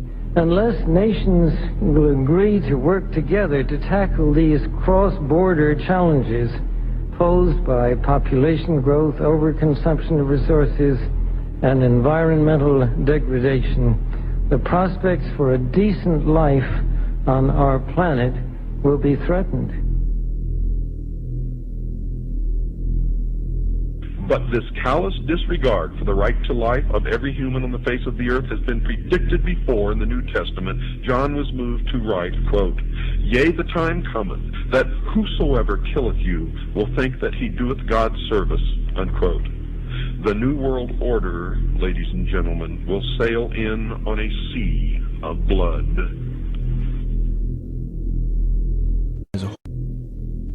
The same New Agers who call for peace, love, harmony, and world unity, when confronted with separatists, for example, fundamentalist Christians, you start to see a darker side to them. They do not appreciate people who will not adopt their New Age views. For example, a major New Age figure, David Spangler, who was in a group known as Planetary Citizens, which was a UN group, stated something to the effect of, we can take all the marshmallows, all the scriptures, all the tablets, and have a jolly good bonfire. So essentially, he's promoting the abolition of these faiths. Similarly, Maharishi Mahesh Yogi, the influential New Age guru sought out by the Beatles, stated, quote, "There has not been and there will not be a place for the unfit. The fit will lead, and if the unfit are not coming along, there is no place for them. In the place where light dominates, there is no place for darkness." See, in his thinking, the fit are the New Agers, and the unfit are those who do not adopt the New Age beliefs. People who are, for example, fundamentalist Christians, Jews, people like this. So essentially, you see a lot of intolerance within the New Age movement. It's not all nice and dandy with these people. You know, they have the mask, they have the appearance of peace, love, harmony.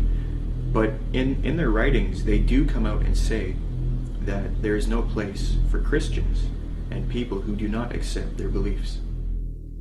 In the Book of Co-Creation, New Age leader Barbara Marx Hubbard states, quote, "Out of the full spectrum of human personality, 1/4 is electing to transcend, 1/4 is resistant to election. They are unattracted by life ever evolving. Now as we approach the quantum shift from creature human to co-creative human, the destructive 1/4 must be eliminated from the social body.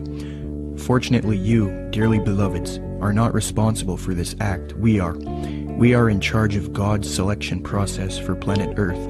He selects, we destroy. We are the riders of the pale horse, death." Alice Bailey explained what the New World Order will do to those who refuse to accept it. Quote, "Let us never forget that it is the life, its purpose, and its directed, intentional destiny that is of importance, and also that when a form proves inadequate, or too diseased, or too crippled for the expression of that purpose, it is, from the point of view of the hierarchy, no disaster when that form has to go. Death is not a disaster to be feared. The work of the destroyer is not really cruel or undesirable.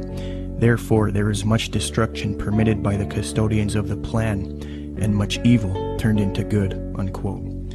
Blavatsky's peer, Aleister Crowley, said an Egyptian entity told him Christianity would be destroyed at the advent of the New Age, quote. A peer of Blavatsky's, often called the prophet of the New Age, Aleister Crowley, claimed to have been visited in the spring of 1904 by an Egyptian entity called Arose, who foretold to Crowley the end of Christianity, unquote. But if you dig deep into the literature, yes, they're going to be extremely intolerant. David Spangler had talked about the Luciferic initiation and these types of things. And we look in the Bible and we can look at like Revelation 13 and where all they that do not receive the mark and the mark of the beast in their right hand or their forehead, you know, are going to essentially forfeit their life. This is how intolerant it's going to become. It's going to be their way or no way.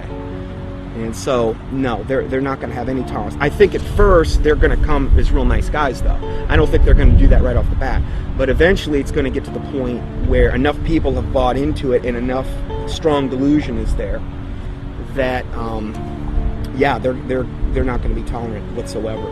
Barbara Marx Hubbard states, "The end of this phase of evolution shall come. All will know their choice. All will be required to choose.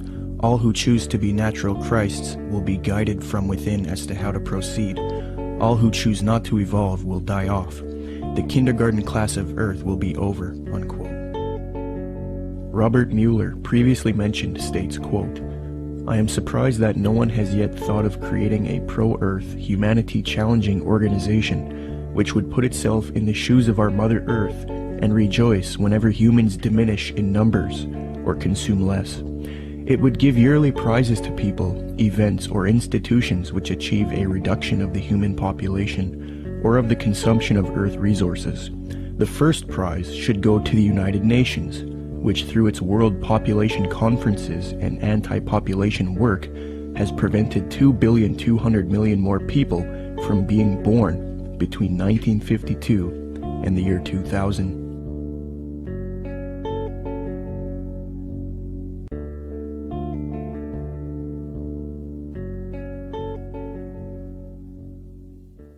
The more you look into where the 2012 ideas originated, and honestly, most of the 2012 theories are relatively new, that is, people attaching significance to the fact that the Mayan calendar ends.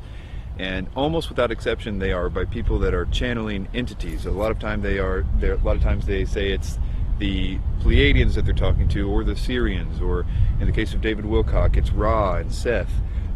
Most of the time what the entities are telling the people don't always match up, but they always seem to be telling the same things. And for the most part, a lot of those early people that got the information from spiritual entities were saying that it was a great cosmic enlightenment that was coming in 2012. And so that to me seems to be the most direct idea that the spirit world wants us to think, because it's oftentimes accompanied with this idea that they want the person they're telling to go out and tell more people. So 2012 became significant on the internet because people felt like it was their mission to tell other people because they were having supernatural experiences. Most of the 2012 theories will fall into one or two categories. Either they're going to be, that in 2012 there's going to be some great enlightenment. They say it's a spiritual evolution or a consciousness shift or a vibrational change or something to that effect. And the other half of it seems to be more about a cataclysmic events that are going to happen in 2012. Usually, they're based off the idea that the Mayan calendar ends or restarts in 2012. 2012 is being pushed on the public through books, documentaries, speakers, and even major motion pictures. We are meant to believe that December 21st, 2012 will either be a catastrophe for humanity or a time when there is a consciousness enlightenment and a world shift, a time when humanity evolves. However, when you consult the scholars who study the Mayan calendar, they don't seem to support these views at all. University of Florida anthropologist Susan Gillespie says the 2012 phenomena comes from the media and from other people making use of the Maya past to fulfill agendas that are really their own. Despite the publicity generated by the 2012 date, Susan Milbrath, curator at Latin American Art and Archaeology at the Florida Museum of Natural History, stated that, quote, "We, the archaeological community, have no record or knowledge that the Maya would think the world would come to an end in 2012. I think probably the most significant reason that all of them are wrong is because what they say that is going to happen in 2012 isn't. That is, although the Mayan calendar might be ending, there is no galactic alignment, whether it be the Earth actually won't be aligning with the center of the galaxy in the sense, and that actually won't happen for another 30 million years. So, and even if it was, there's no necessarily any evidence that anything would happen, but it's really a moot point because there isn't anything happening. Secondly, there is no actual alignment of the planets. It's another thing that people are saying is going to cause the enlightenment or the catastrophes.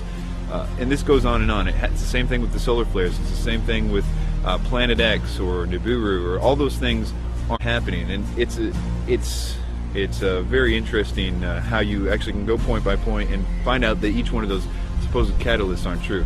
Sandra Noble, Executive Director of the Foundation for the Advancement of Mesoamerican Studies in Crystal River, Florida, states, "To render December 21st, 2012 as a doomsday event or a moment of cosmic shifting," she says, "is a complete fabrication and a chance for a lot of people to cash in," unquote. Many people are indeed cashing in because of the 2012 hysteria, but the reason 2012 is being pushed on the public so much is because it is in 2012 when the elite occultists and the New Age advocates plan to usher in the Age of Aquarius one-world system. Siri Data points out that the New Age consensus is that the Age of Aquarius one-world system will be ushered in 2012. Quote, "It is generally agreed that the actual time that we enter the Age of Aquarius will be 2012. Unquote. Could this whole 2012 concept be propaganda to get people to accept the Age of Aquarius in 2012? Eugene Gallagher likewise notes that the supposed Age of Aquarius is expected to arrive in 2012. Quote, "The term New Age is most closely correlated with the astrological idea that we are about to enter a new age, the Age of Aquarius, which will arrive around 2012. Unquote.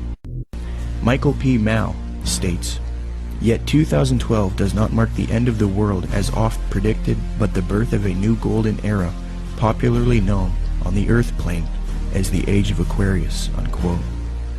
Dr. C.L. Pepler explains the New Age view that 2012 is the start of the Age of Aquarius. Quote, "They believe the next age will start around AD 2012 and will be the Age of Aquarius. This, they say, will be an age of enlightenment and world unity, a post-Christian world in the fullest sense of the word." Unquote. 2012 is a clever deception to get you to accept the Age of Aquarius, New World Order, under the mask of a Mayan prophecy. In fact, the elite New World Order at the top of the pyramid want the public to believe in 2012, thus proving that they are behind this propaganda. The Club of Rome, by its own admission, is a globalist think tank. The aim of this organization, founded by Erwin Laszlo, is to solve the world's problems and erect a solution, a new world order, one world government, the same theme we have been talking about in the film. On January 31st, 2009, the Club of Rome held the Future of the American Hemisphere Conference. Francesco Stippo kicked the conference off with a speech. Francesco Stippo is a member of the U.S. Club of Rome. He authored the book World Federalist Manifesto, Guide to Political Globalization, where he states, quote, "Political globalization is the creation of a world government which regulates the relationships among governments." Well, founder of the Club of Rome, Erwin Laszlo, along with popular New Age author and student of Jiddu Krishnamurti, Deepak Chopra, along with globalist Mikhail Gorbachev, have all authored a book together entitled World Shift 2012. This book advocates the 2012 theories extensively, so it appears that the elite have vested interest in this 2012 hysteria, and they want the public to accept it. Erwin Laszlo's Club of Rome founded another spin-off organization called the Club of Budapest. Now, it is this elite organization, the Club of Budapest, which is promoting 2012 and the New Age ascension beliefs to the public. New Age members of the Club of Budapest include Robert Mueller, former General Secretary of the UN, and Barbara Marx Hubbard, who stated, quote, "We have been projecting the transformation in 2012. It is happening now." Unquote. Founder of the Club of Budapest, Erwin Laszlo, is also featured on the Pro-2012 Ascension website, worldshift2012.org. This website heavily promotes the idea that the world is about to end in 2012 if there isn't a transformation based on consciousness resulting in a new global order. Under the Partners section of the website, the State of the World Forum, which Zeitgeist is connected to, is listed on the site. This ties the New World Order to 2012 in that the 2012 hysteria is being pushed by the New World Order to the public to rally humanity together for a one-world government. Under the endorsement section of the worldshift2012.org site, Mikhail Gorbachev is also listed. Mikhail Gorbachev, the Communist New World Order advocate. Thus, it is quite clear that the global elite want people to believe in 2012 so that they can achieve their Age of Aquarius one-world system, which they now claim will emerge in 2012. It's a very clever deception that a lot of people have fallen for. Will anything happen in 2012? Maybe. Will it have to do with any prophecy of Maya? No. If anything does happen, it will be the New World Order who engineers it and ushers in their global system.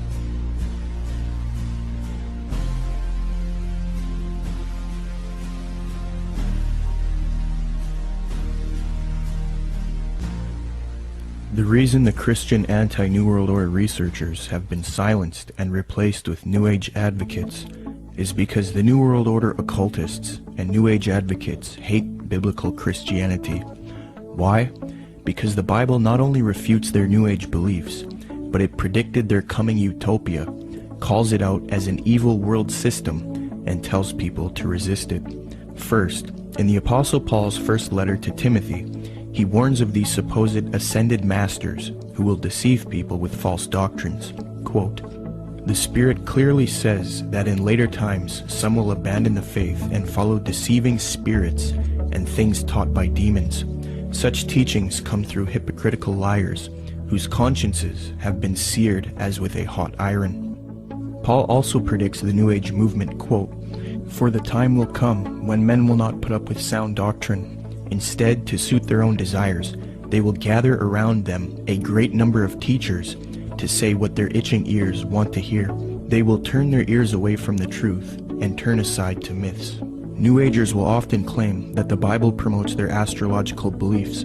However, in the Old Testament book of Isaiah, astrology is forbidden and identified as an abomination to God. Quote, "Let now the astrologers, the stargazers, the monthly prognosticators stand up and save thee from these things that shall come upon thee.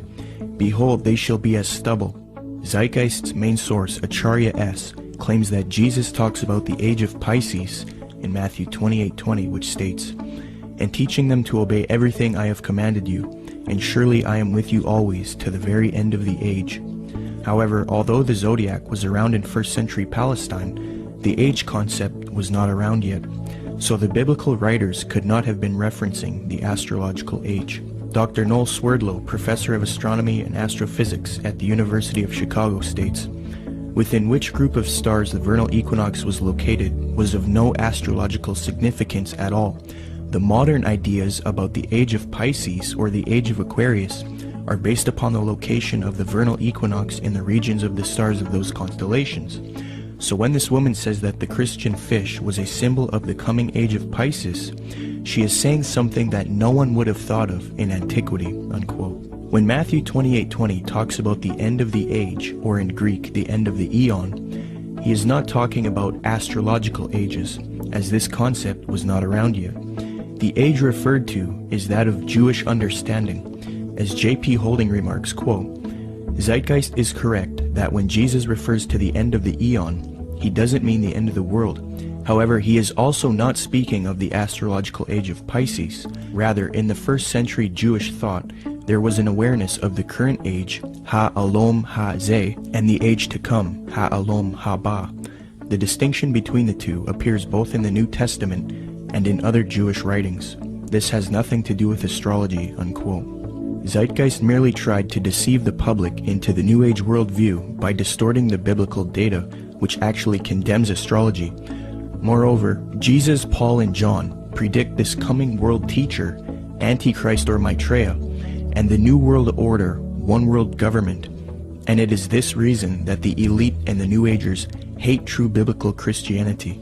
Paul writes in 2 Thessalonians, quote, "That you not be quickly shaken from your composure or be disturbed either by a spirit or a message or a letter as if it is from us, to the effect that the day of our Lord has come. Let no one in any way deceive you, for it will not come unless the apostasy comes first, and the man of lawlessness is revealed, the son of destruction, who opposes and exalts himself above every so-called God or object of worship, so that he takes his seat in the temple of God, displaying himself as being God. And you know what restrains him now, so that in his time he will be revealed. For the mystery of lawlessness is already at work. Only he who now restrains will do so until he is taken out of the way. Then that lawless one will be revealed, whom the Lord will slay with the breath of his mouth, and bring to an end by the appearance of his coming. That is the one whose coming is in accord with the activity of Satan, with all power and signs and false wonders. Jesus Christ warned of the Antichrist and false Christs.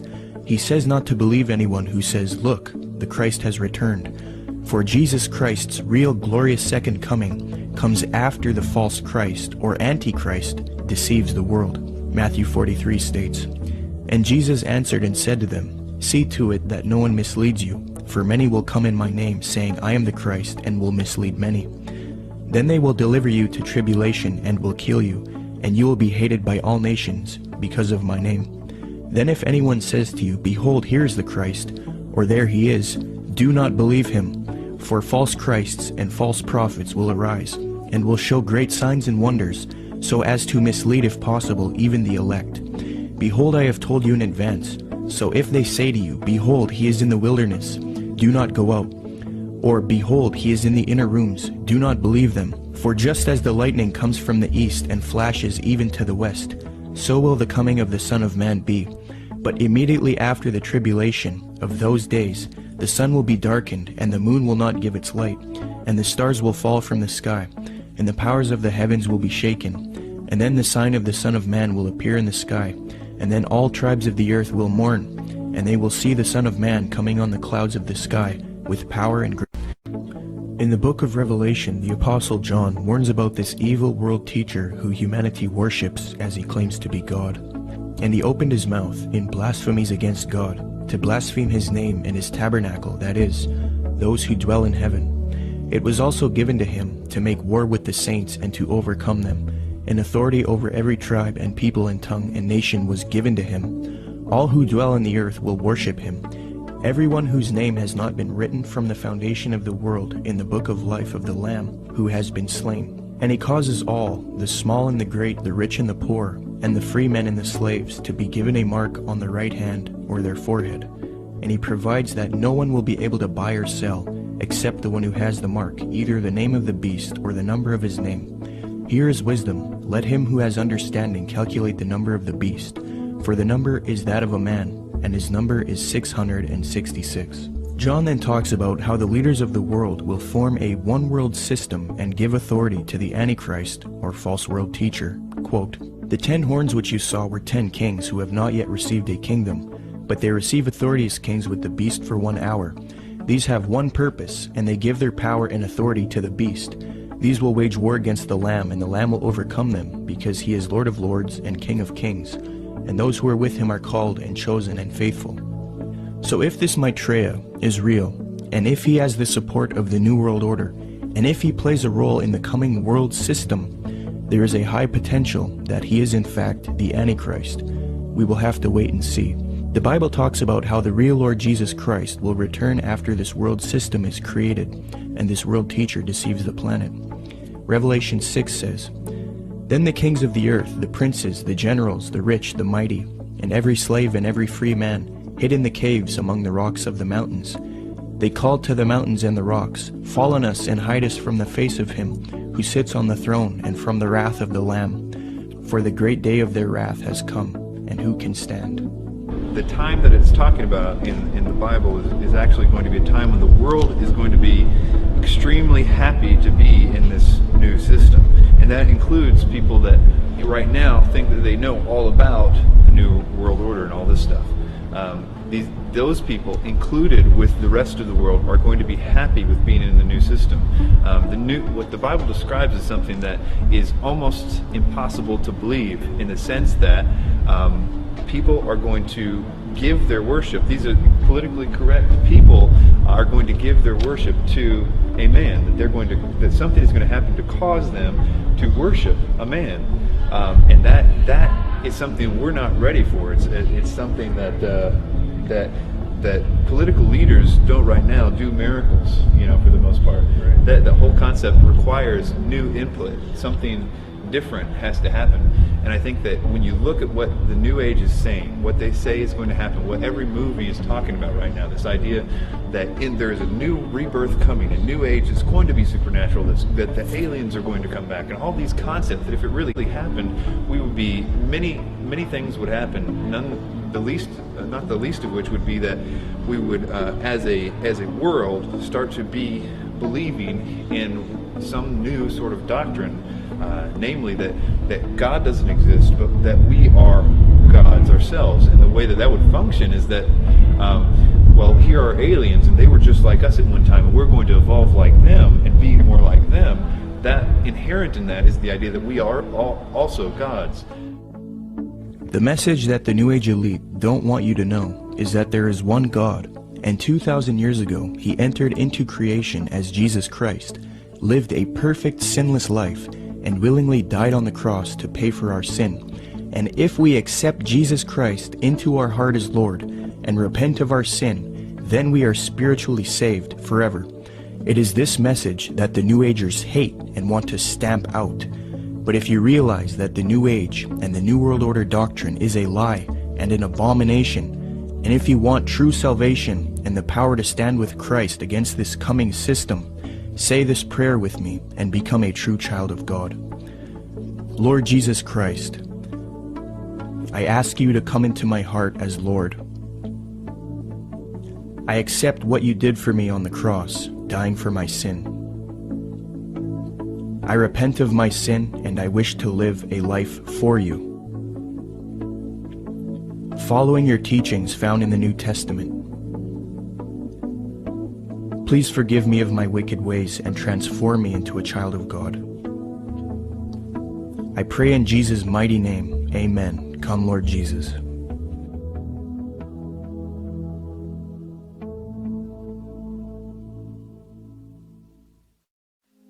You don't really understand sometimes what a terrible burden it is to know some of the things that I know and try to wake people up and impart this knowledge to them and find out that they just have walls built in front of them. They want to be slaves. But we're making some chinks in those walls. You must publish only documented fact. And you must stay away from printing articles from people who will not document as fact what they put in their articles. That's why my broadcast scares the hell out of socialists. That's why in a White House memorandum I was named as the most dangerous radio host in America, not because I'm going to go out and shoot somebody, but because I shoot documented facts which cannot be refuted. That's why. That's what's dangerous. Seek ye the truth, and the truth will make you free, and nothing else will do it. Jesus Christ has never lied to anybody. Why won't you listen to him? Don't spread a rumor. Spread the truth. Document it. Prove it. Make it irrefutable, and you too will become dangerous to those who admire us in lies and enslave us in socialism.